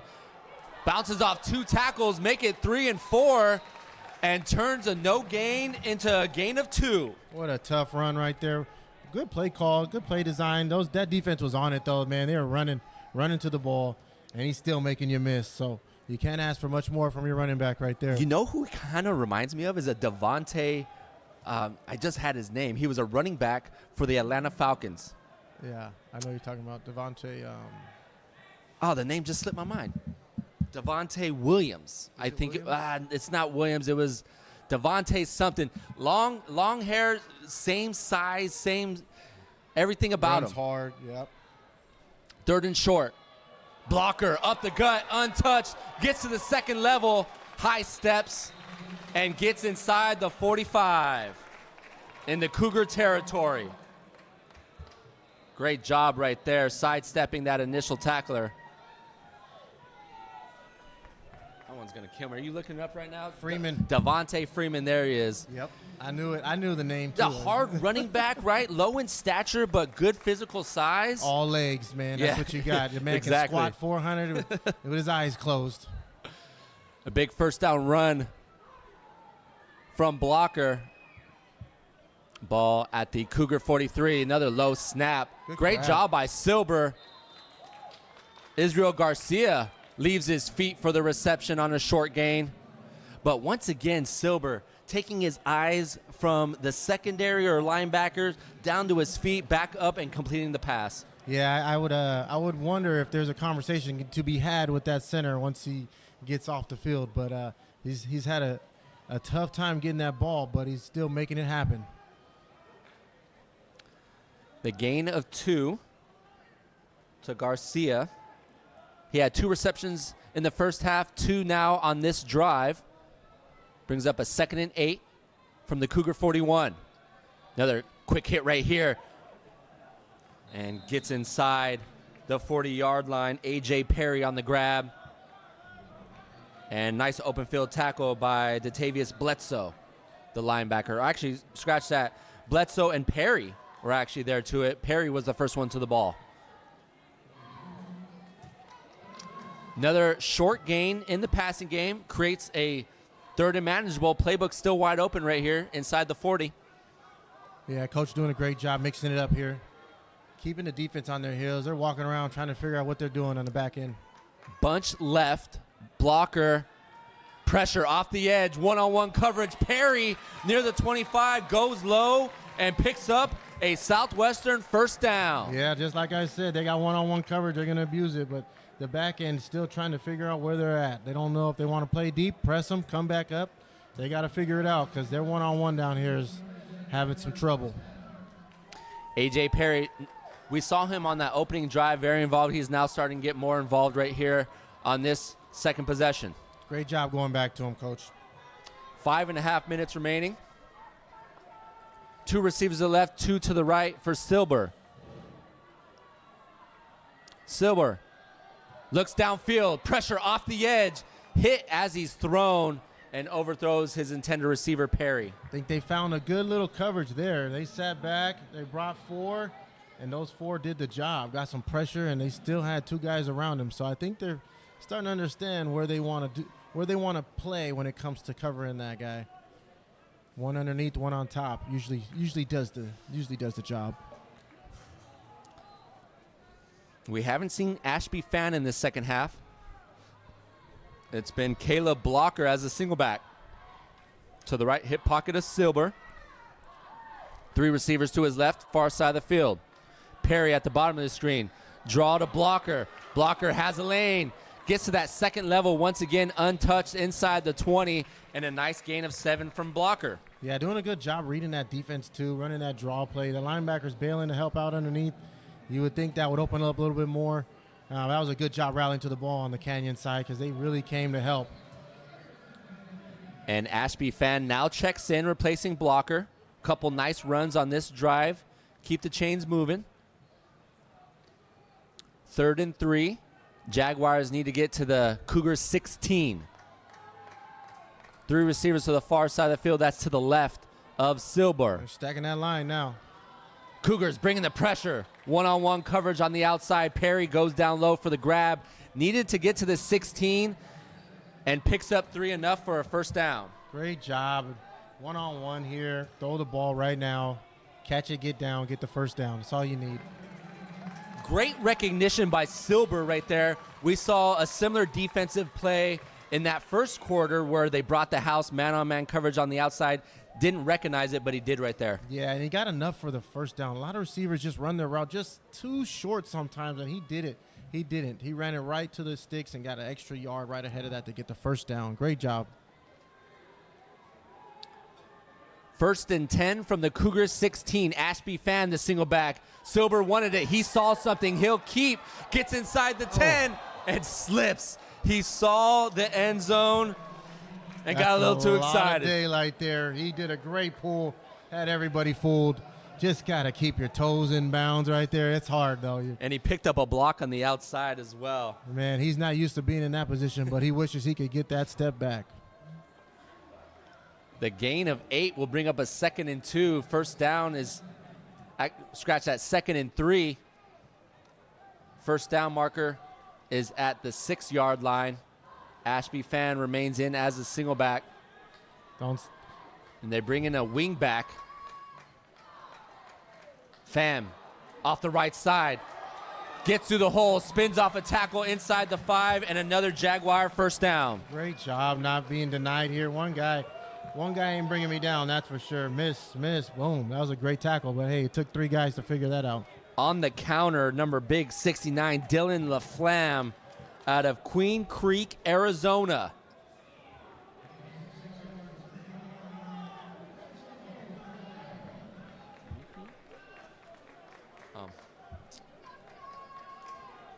I wanted to show LaFlamme right there because he blocked 2 guys out the way.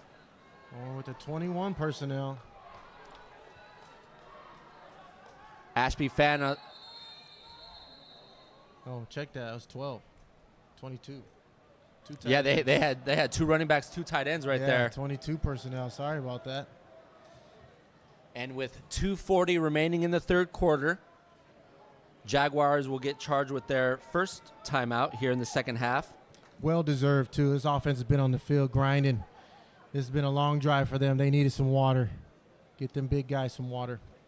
And this is off of a turnover as well. First turnover, the interception by Chance LaChapa.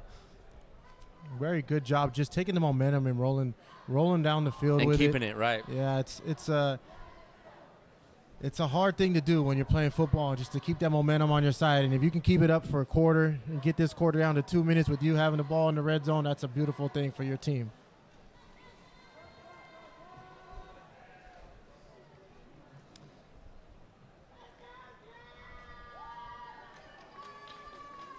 This game being provided to you by Pablo Espinal and the Cali Photo Sports Network. I'm Bo Furtick, alongside my partner Travis Crawford. Andrew J. Sanchez is providing all the great stats in today's ball game. Coming to you live from Southwestern College Devore Stadium. It's a toasty one here today, but a great game, a competitive game, and still a lot of game to be played. 2:40 remaining in the third quarter. Blocker, the single back. Once again, a bad snap.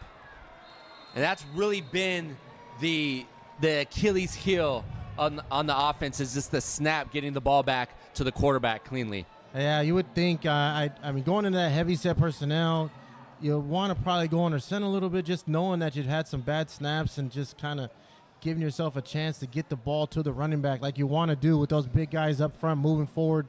Just getting the ball with the exchange has just been tough. And I get what you're saying, but it's so hard for a center and a quarterback when they've been in shotgun formation all game to put them under snap. It's a completely different play. Yeah, also a different formation. You got to know with the down and distance and the situation. You're right. Silber drops back, creates space, rolls right, flag is thrown to the end zone. Oh, almost took a cheerleader out there. You got to be careful.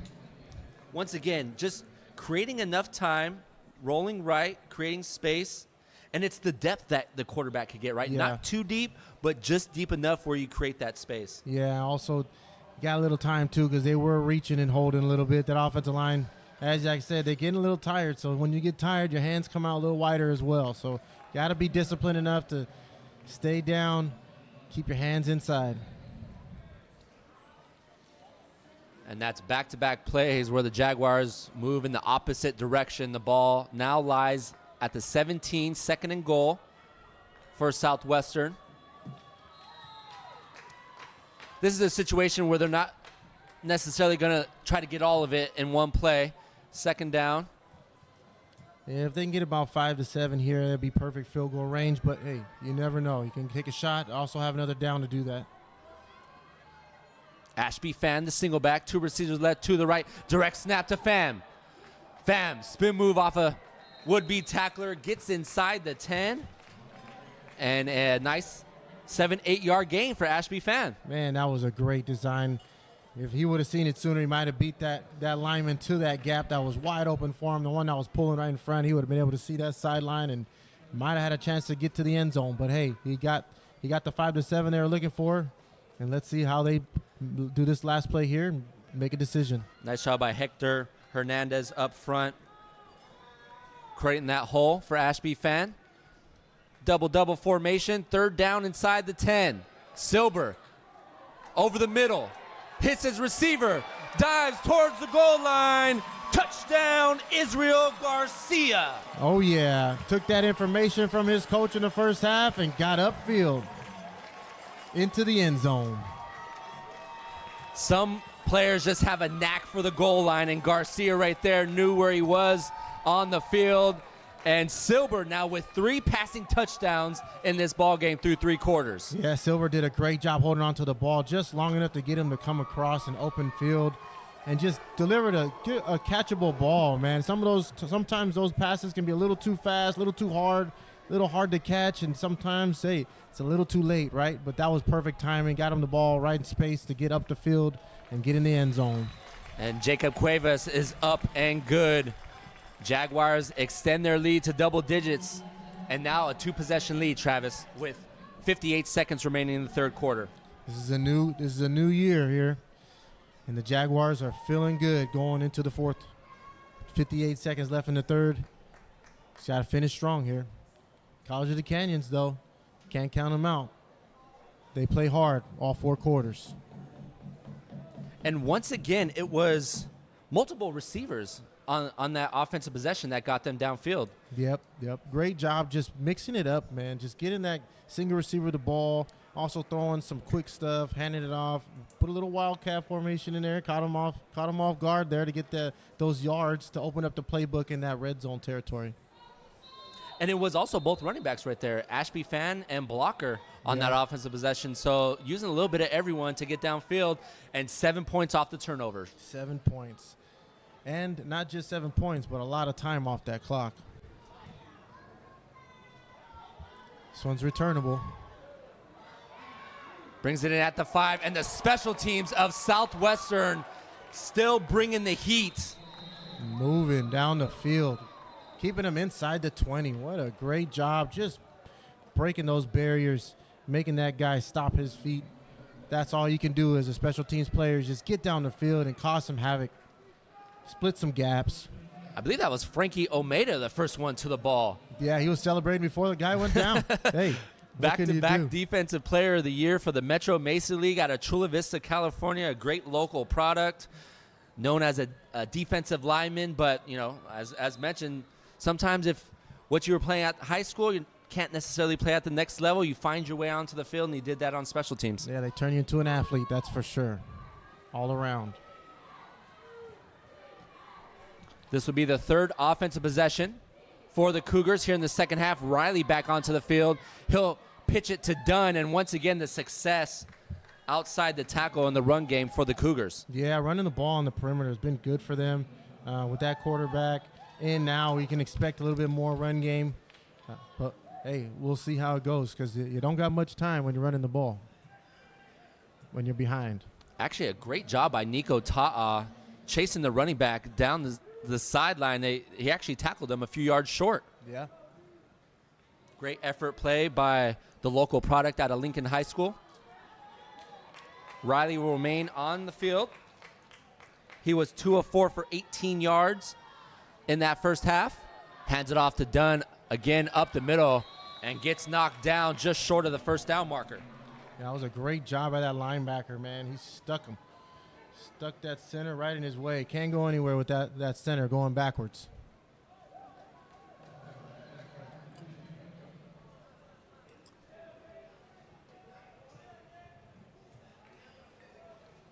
Looked like number 15, Jacob Sirsansi. Sirsansi, yeah. I think it was 15 or 16.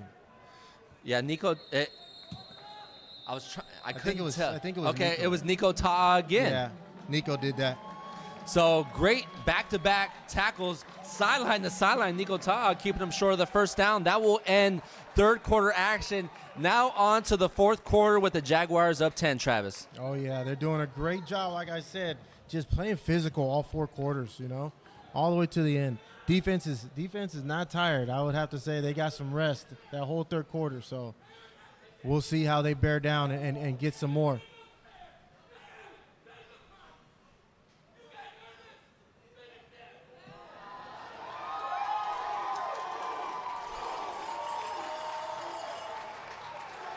I think Coach Rodriguez feels the juice, Travis. Yeah, it looks like he's showing his heart on his sleeve, as we call it. That coach is doing his job, getting his team fired up, and just keeping the momentum rolling. That's one thing that they've had all game. I feel like they might have lost it for maybe a couple minutes, but it's been on the Jaguars side most of the game. Jaguars were 1-8 last year. I think in that one game against Grossmont, that was the only game they actually led into the fourth quarter, going into the fourth quarter. So great start for the Jaguars, but can you close it out is the question. Yeah, you got to play all 4 quarters like we said, you know. They can't get tired. When the times get tough, can't get tired. And if the coach got that much energy, I'm pretty sure the kids can bring it too. So let's see. Let's get it all going and get this fourth quarter rolling. Riley will be back in behind snap for the Cougars. Done the single back. 3 receivers to the left of Riley. Riley will keep off the left end. Picks up a first down and more. Crosses the 35, keeps his feet moving. He's still up. Gets in the Jaguars territory. Has one defender to beat inside the 20 and will get knocked out of bounds near the 15. Riley is an athlete that will not stop his legs, man. He is running full force. You got to keep him corralled. You can't let him get outside. He did a good job pulling that, but hey, you had 4 guys around him. You got to bring him down. And the biggest run of the day for the Cougars, 59-yard run. Gets the ball to the Jaguar 15, a much-needed play to kind of grab some of that momentum back, Travis. Oh, yeah, that momentum shift just happened, and we'll see how it goes from here. But it looks like Riley is the man that is going to keep that momentum rolling. Done the single back to the left hip pocket of Riley. Sains, the inside receiver, bottom of your screen. They're going to go bubble screen top. Picked up a nice block, gets towards the 10. That's Cole Crawford, the wide receiver out of Chatsworth, California. That was a great catch by Crawford, but even better play by that DB over there, getting off that block, not allowing him to get inside or outside. He wanted to go both ways and had to make a decision. And the DB was there to push him out of bounds. I think it was 1-2 yard gain. How many yards was that? Gain of 5. That was sorry. Chance LaChapa who had that interception on that last offensive drive for the Cougars. Yeah, he's physical. 3 receivers to the short side of the field. Dunn, the single back. Fake it to Dunn. Get it to the outside. Blockers in front. Needs to get to the 5. Looks like he was tackled just short of the first down marker. Yeah, as he said, man, as I said, he's being physical, but sometimes staying where you're at is hard to not knock the guys back. You're giving up too much yards just staying at 5 yards. You got to attack a little bit sooner.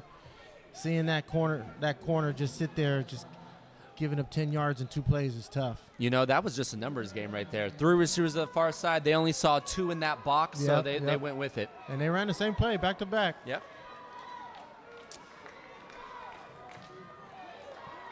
They're going to spread the receivers out to the left, to the right for Riley. Riley's going to keep up the gut. Needed to get to the 5 and gets to the 3. Great pressure there. Just coming in full head of steam, knocking guys back, taking guys out. That quarterback is relentless. Hey, with that defense, is coming hard. Elijah Dennis was one of the first ones to the ball to bring down Riley, but the first down would bring up a 1st and goal from the Jaguars' 3-yard line. Now under 12 and a half minutes remaining in the 4th quarter. Dunn will stay in as a single back. Where the trenches get deep. Looked like movement up front. Big number 76 was trying to come around for the counter. And sometimes you could, when you want to get to a spot, you could move too early. Yeah, especially when you know you got to beat the guy to a spot and you're trying to beat him foot for foot. It's tough on the offensive line because that defensive line is knocking them back. They are knocking them back, and they are trying to get every advantage they can. That was T.J. Taylor, the offensive lineman. 6'6", 290 out of Santa Clarita, Golden Valley High School. Now coming up on 12 minutes remaining here in the 4th quarter. What do you call here? I would think they would stick with the run or RPO. Joseph Sands is on the inside. Watch maybe a play fake to a slant to him. There it is. It was there. Yeah, those slant routes, man, they're open when you get in that area. If you can get your hands up, though, it's hard for that quarterback to see. Nico Ta'a was right in that passing lane. I think a better play fake would have brought down Ta'a and opened it up more for Sands. When they get this close to the end zone, you definitely have to keep an eye on number 1. He led the team last year with 38 receptions for over 400 yards and 4 receiving touchdowns. He's going to line up again on the inside. Looks like man-to-man coverage across the board. Spread formation, empty set. Riley, he's going to run it up the middle. QB draw, and he's going to walk in for a Canyons touchdown. Yeah, you got to expect Riley to keep the ball here. I mean, great design, spreading them out, going empty. It's just, you don't have enough guys accounting for that guy sometimes. And when you run empty, you got to expect the running quarterback to keep it. And Riley with the 8-yard run. The Cougars are not going anywhere.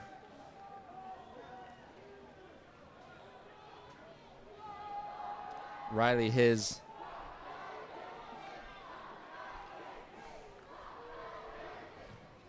first touchdown on the night. Extra point is up and good. And the Cougars cut the deficit to 3. So a great response after going down double digits. And we're going to take a quick break here on the Cali Photo Sports Network.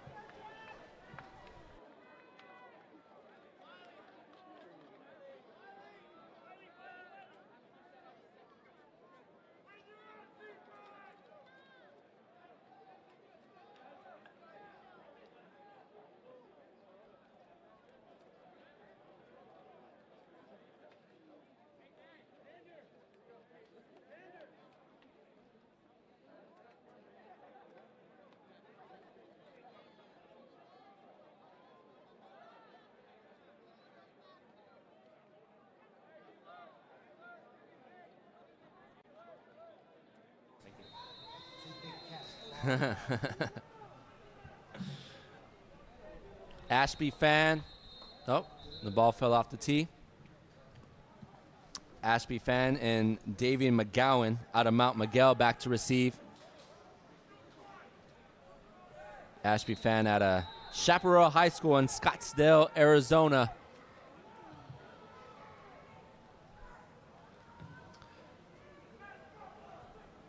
Did that one go out of bounds before it reached the end zone? Yes, it did. So the Jaguars are going to get good field position here in the fourth quarter. Let's see these Jaguars run that clock like they did on that last drive. They controlled the clock, gave the Canyons a little bit of time, but the Canyons came out with a big play and a strong finish in the red zone. Yeah, it was really that big run by Riley to get in scoring territory that opened it up for the Canyons. Yep, big plays will get you. Got to minimize them.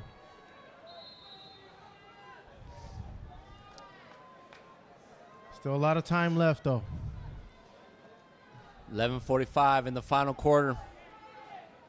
Silber back onto the field. He'll hand it off the left side, cut back, picks up a short gain, and is driven back towards the line of scrimmage, but not before a gain of 2 for Caleb Blocker. Yeah, that was some great vision right there, cutting it back.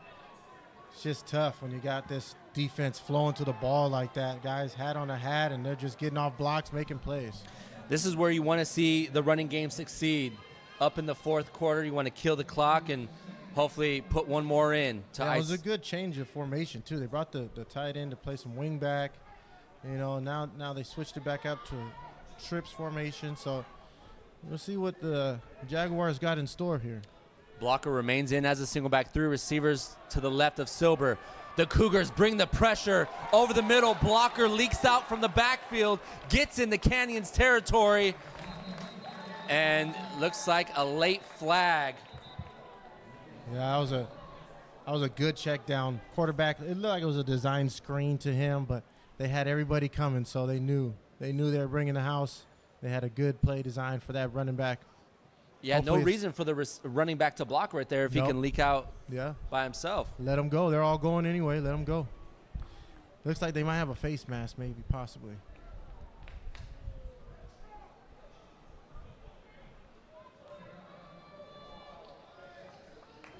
Tack on 15 to the big gain through the air. The Jaguars are gonna be inside the 30. Yeah, when you got that little guy running hard, I wouldn't say little, but you got him running hard and shifty like that, it's hard to keep your hands off the face mask because he's trying to run you over. 5'7", 200 pounds. Oh yeah, he's a load. Especially in open space, when you see him coming, you got to figure out how you're going to tackle him. 3 receivers to the left of Silber. Another low snap. The ball's loose, and it goes into the hands of the Cougars. First turnover, and it finally backfired on him, a low snap. Unfortunate event right there. Quarterback's got to be smart.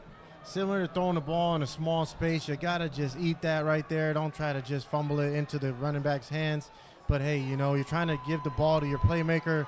Sometimes accidents turn into big plays. And the first turnover for the Cougars defense.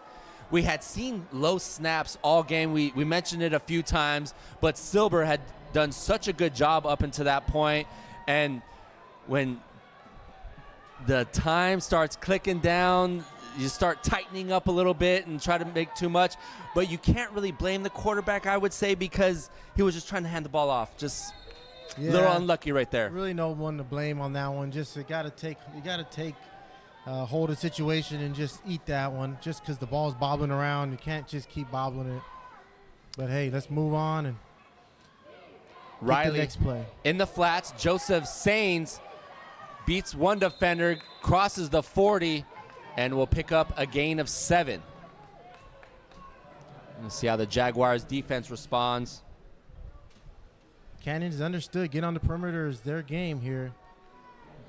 Whether it's a toss, whether it's a quick screen, but getting on the perimeter is there where they have an advantage. See if the Jaguars can keep them from getting down the field.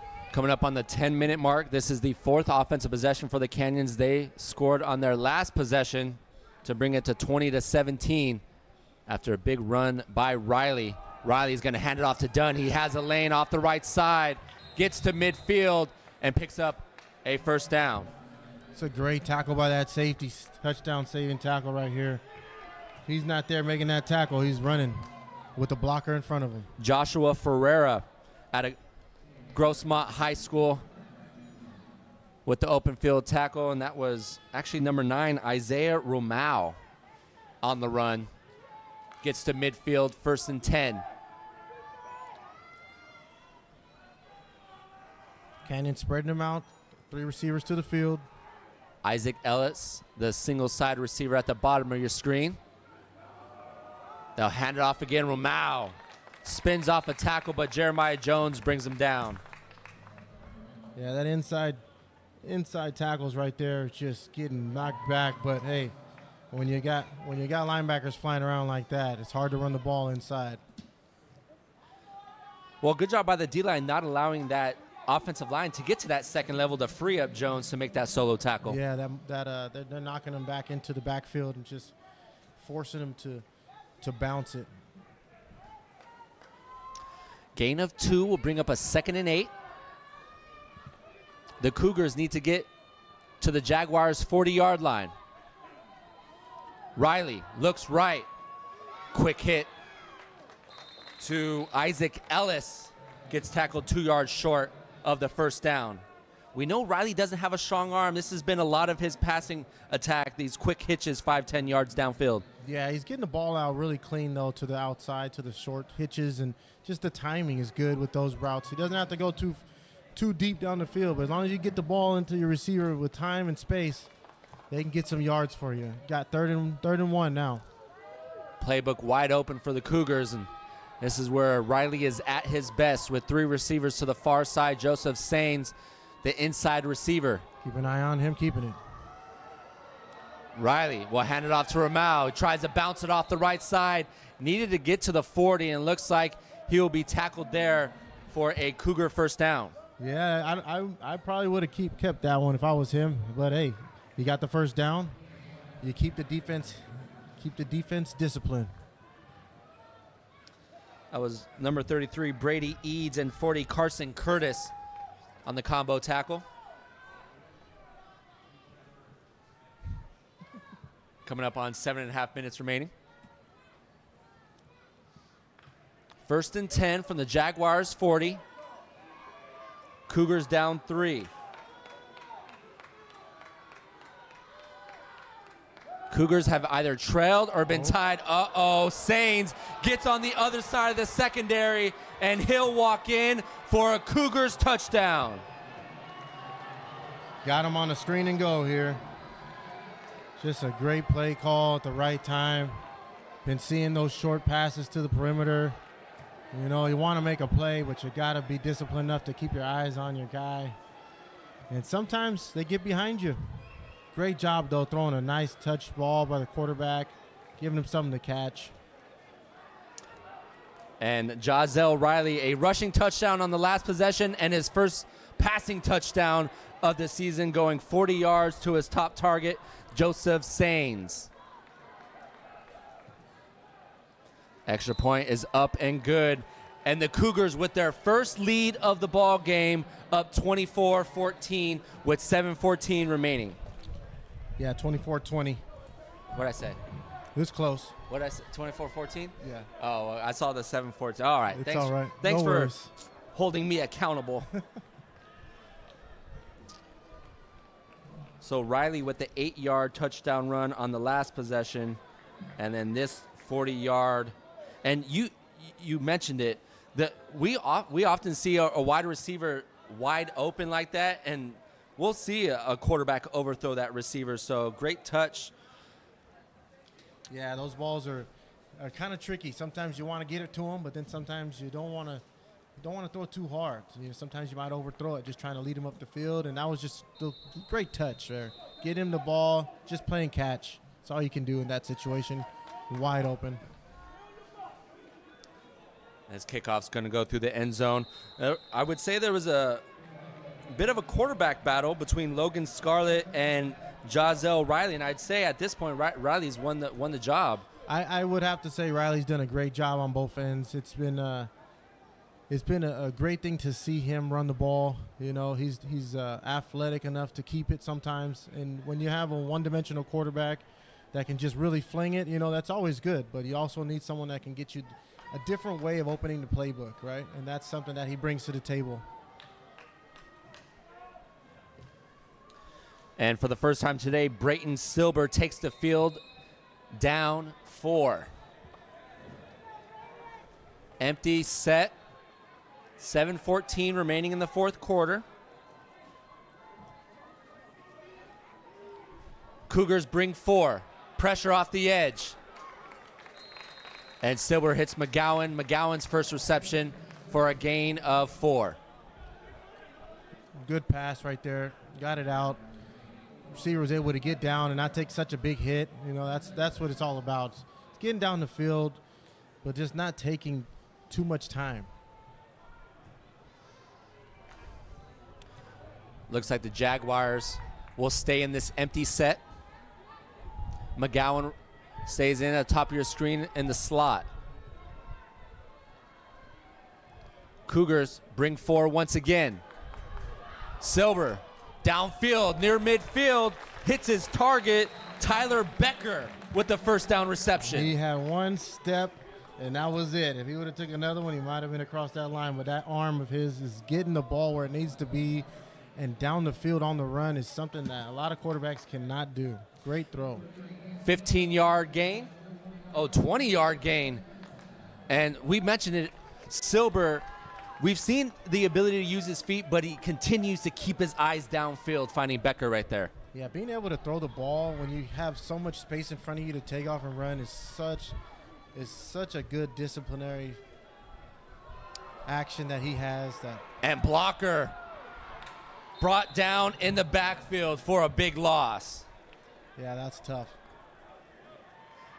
The quarterback's doing a great job. You hand it off and you get a loss like that, you're kind of thinking about just going back empty again. What do you think, Bo? Well, you know, they did have success in the run game, but against with 7 in the box, it's tough to run from an empty set like that. Yeah, it's tough.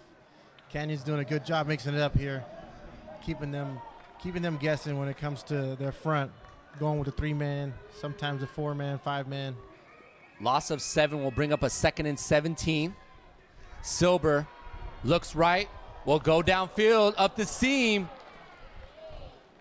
Becker had a step or two, but once again, good coverage by the Cougars secondary. Yeah, that was a great job rerouting that slot, you know, and just getting hands on him, just messing with the timing of that route.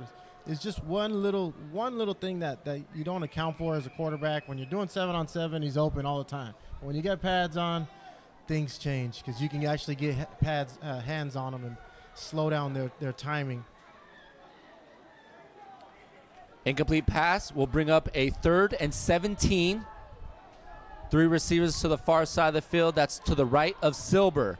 Perry at the bottom of your screen. Silber rolls right. Has a receiver, throws against the grain, coming back and getting it near the 35.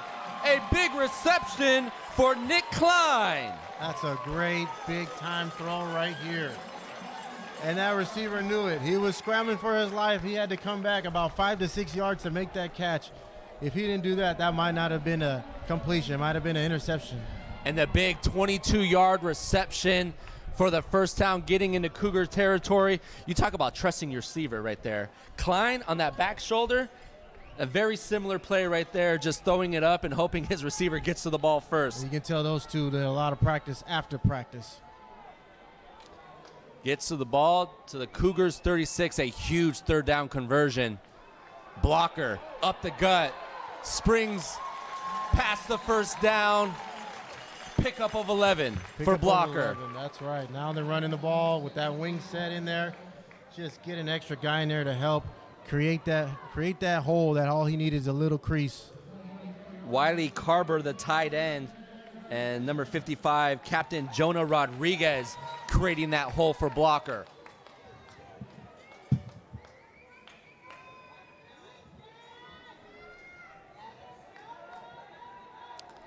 Ball now lies at the Cougars 24.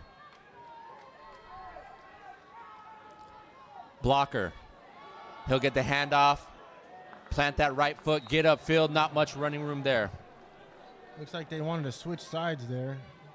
Might have had better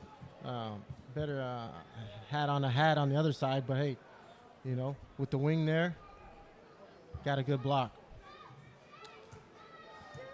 Coming up on the 3:30 mark here in the 4th quarter. Blocker remains in as a single back. Ashby Pham now flexes out. He is the inside receiver to the bottom of your screen. Take an eye on that one-on-one coverage up there. 2nd and 9. Silber play fakes. He'll throw towards the end zone. Has a receiver. Jump ball. And can't come down with it. Cougars right here brought 5 right there. They brought 5, but I thought he was going to the slot, number 11. I was open. But, hey, he trusts the receiver. You go back to him. Just unfortunate that he couldn't hold on to that one. Yeah, that ball needed to be thrown much earlier. Really like the one-on-one they had over there with the top receiver, A.J. Perry. Yeah. Yeah, he looked like he had a step on him off the ball, but with that zone read, it's just tough. Once again, A.J. Perry going silent after a couple grabs. Silber over the middle. Ashby Pham inside the 10.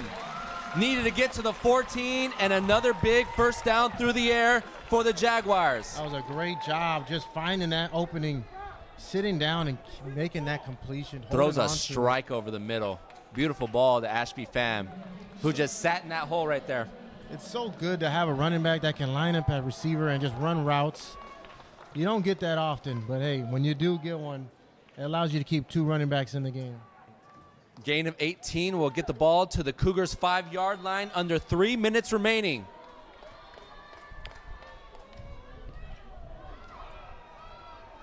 Great patience. Keeps his feet moving. Can the offensive line push him in? And Blocker is brought down at the 1.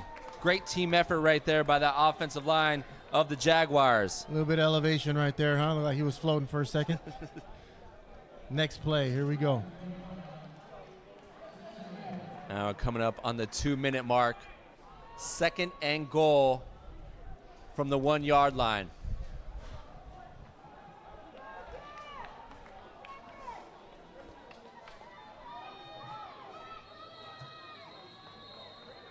And a lot of players coming on and off the field. And because of it, there will be a timeout called by the Cougars. Their first charge timeout. Both teams have 2 timeouts remaining. Or 2-minute warning? 2-minute warning. That's what yeah. They didn't always have the 2-minute warning at the junior college level. They just started that recently. Nonetheless, Jaguars find themselves down for the first time today after the big touchdown from Riley to Sands, the 40-yard score. Look, Riley, 7 for 10 for 81 yards through the air and 1 touchdown. He also has 4 carries for 73 yards and a score. And Brayton Silber, 27 of 38 for 287 and 3 touchdowns. Caleb Blocker, 12 rushes for 66 yards. And Jeremiah Ashby Pham, 6 for 92. Once again, Andrew Sanchez providing the stats for us here today. The Cougars still with all 3 timeouts remaining. Jaguars with 2. I don't think the Jaguars are going to need those timeouts right now, and it's going to be, looks like a tush-push, and not a lot of movement up front. The ball's somewhere Well, the out ball there. wasn't even snapped. Or was there 2 balls on the field? What just happened right there? They went under center, and I don't think the exchange ever happened. Surprisingly, nobody saw that. What just happened right there? The ball was on the ground. I don't think that, like you said, the exchange never happened from the center to the quarterback.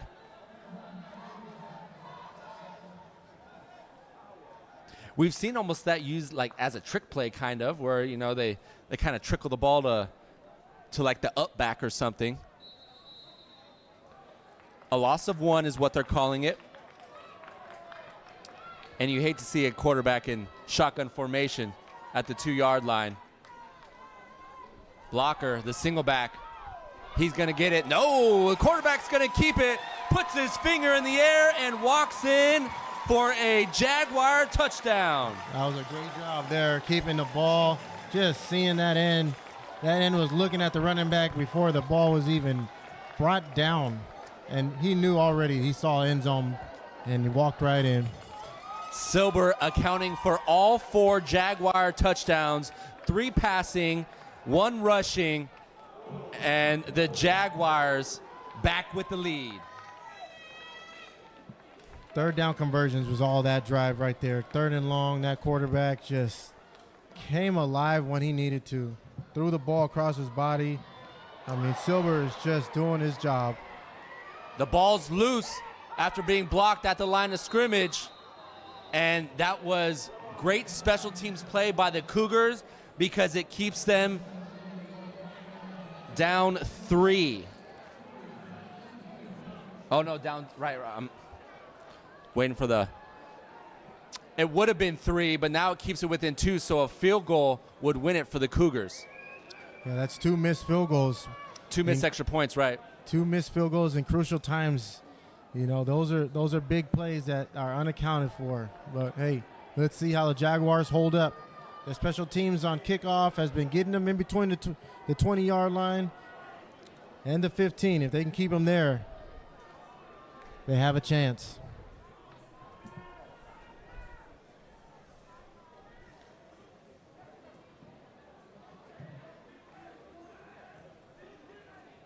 It'll be interesting to see if they bring Riley, who's been more effective today, or more of their passing quarterback, Logan Scarlett. Yeah. And I hate to take away the fact that Riley can't pass the ball because we've seen him pass the ball effectively here today. But Scarlett is just more that pure pocket passer that can stretch the field a little bit more with 1:27 remaining. Yeah, I'm pretty sure they're doing a 2-minute warning with both of them, but I would have to agree with you, Bo. The first quarterback would be more ideal, but hey, you never know. They got 2 timeouts, right? 3 timeouts. Yep. They have a full complement of timeouts. The fair catch so they don't waste any time. And it'll be interesting to see who comes on the field for quarterback for the Cougars.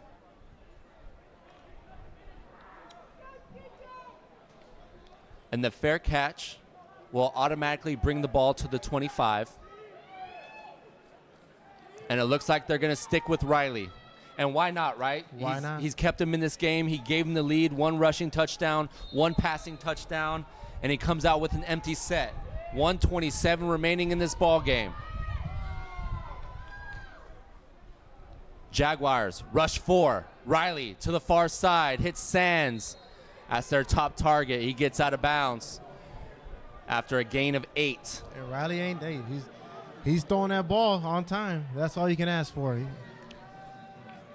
Now he also gives you the option too with that quarterback draw that they scored on. So, you know, it's a give and take. It's a give and take. Great job getting out of bounds though, not having to use a timeout. Jaguars look like they're in a nickel formation, 4-2-5.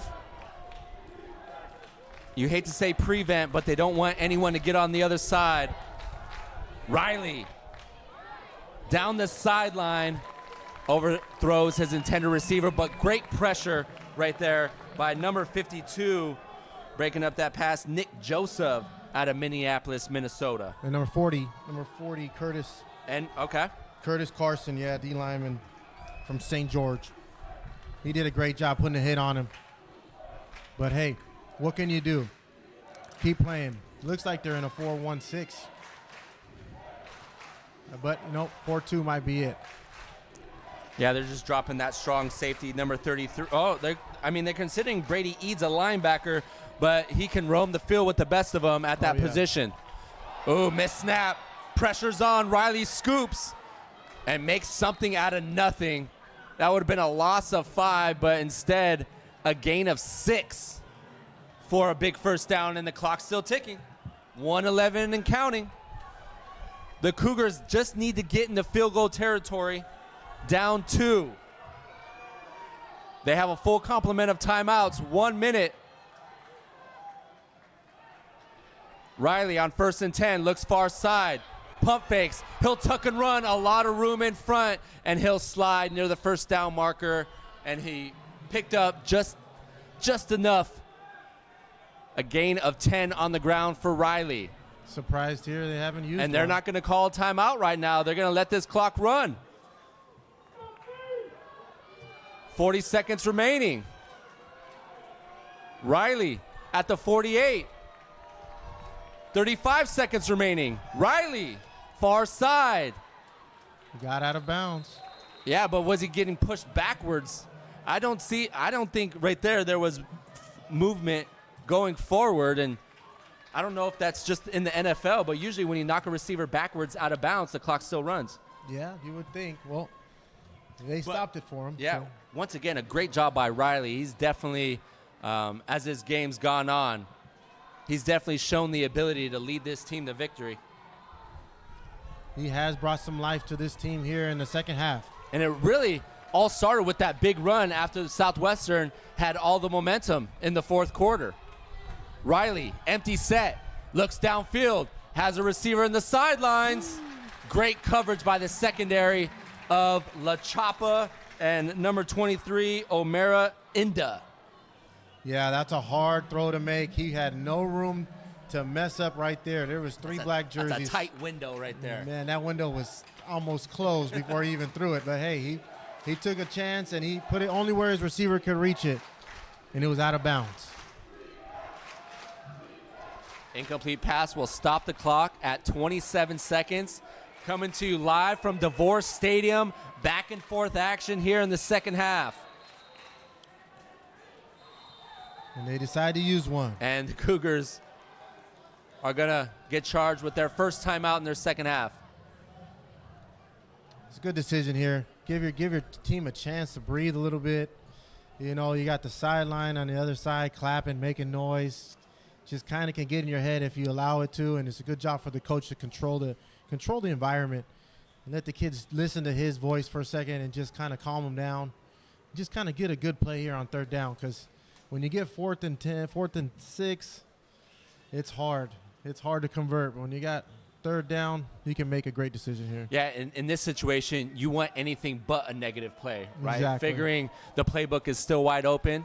It's 3rd and 5. The ball lies at the Jaguars' 47-yard line. The Cougars need to get to the 41 for a first down.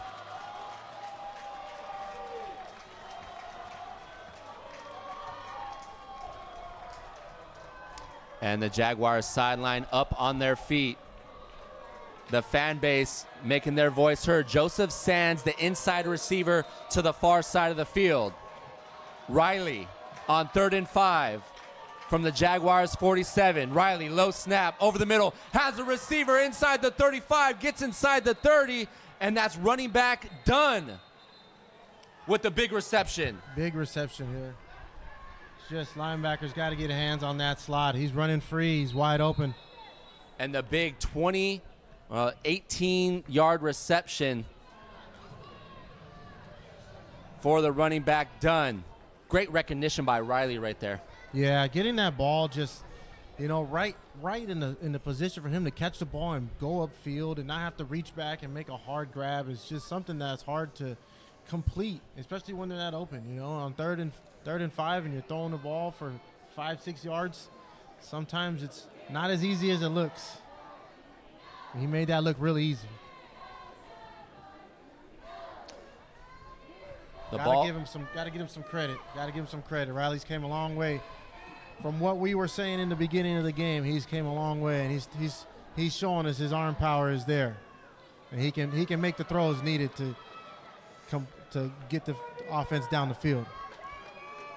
Dane Dunn, his first reception on the night, and the biggest of the game, 18 yards, gets them inside the 30. Cougars have 1 timeout remaining. Empty backfield. Wouldn't be surprised to see a quarterback draw here. Riley, the pressure's on, up the gut. Jones tracks him down. Is anybody there? Nobody was in the vicinity. I don't see any flags thrown. They're going to say he was outside the pocket. Way to dial up a good blitz there. So Jeremiah Jones with the pressure up the middle. They're going to say Riley got just outside the tackle box and threw that one away. Smart play. A sack right there would have probably been checkmate for the Jaguars. Ball lies at the Jaguar 29. 18 seconds remaining. It's the 2025 season opener in CCAA play. Riley to the end zone. Overthrows his intended receiver. Incomplete pass brings up a 3rd down. Yeah, he had a chance there. Those are the tough throws you got to make under pressure, but you got to give them a chance, and you got to put it in the vicinity of them, man. It's hard, especially when they're fading away from you. You got to know how to drop that, and sometimes it gets out of your hands. And obviously that's a tough pass to make too, but nice ball though by Riley. I mean, good. we're calling him a running quarterback. I think at this point we can call him a dual threat quarterback. He's done a little bit of everything today to get the Cougars in a position to win. 13 seconds remaining, 3rd and 10. Riley will keep, gets to the edge, inside the 25, has a lane, inside the 15, and will get out of bounds. 6 seconds left. 13-yard run from Riley sets them up in really good field goal position. What a play call from that coach. That is confidence in your quarterback. If you're going to run a zone read on 3rd and 10 with 16 seconds left and expect him to get out of bounds, that's some high expectations right there. And that quarterback has all the confidence in his world right now. And I think the Jaguars are going to ice Asadi. Asadi is 3 for 3 on extra points, and he also knocked through a 23-yard field goal at the end of the first half. And on that 23-yard field goal, it looked like he had plenty legs, so I would say this is well within his range. Well within his range, but like we said in the beginning, on the opposite hash from what you're actually normally clicking as a lefty, you got to kind of have a little push to it and keep it through the uprights. Hopefully, the wind isn't on the opposite team's side today. We shall see, because you never know. It could go either way. Yeah, not much wind here today. It's got a good breeze. You see, okay, the trees are moving a little bit. I mean, we're stuck up in this booth right now, so we're just asking for breeze. Here we go. Asadi on for a 28-yard field goal attempt. 6 seconds remaining. Asadi from 28 yards out is up. No good. Wide right. And the Jaguars are going to win the season opener. Wow. Wow. That is a big time win there. That's tough, man. As we said, you never know. With that lefty having to push and pull, that kick is not easy. Time runs off the clock, and the Jaguars will start the 2025 season 1-0. What a game here. What a game. Great adversity shown.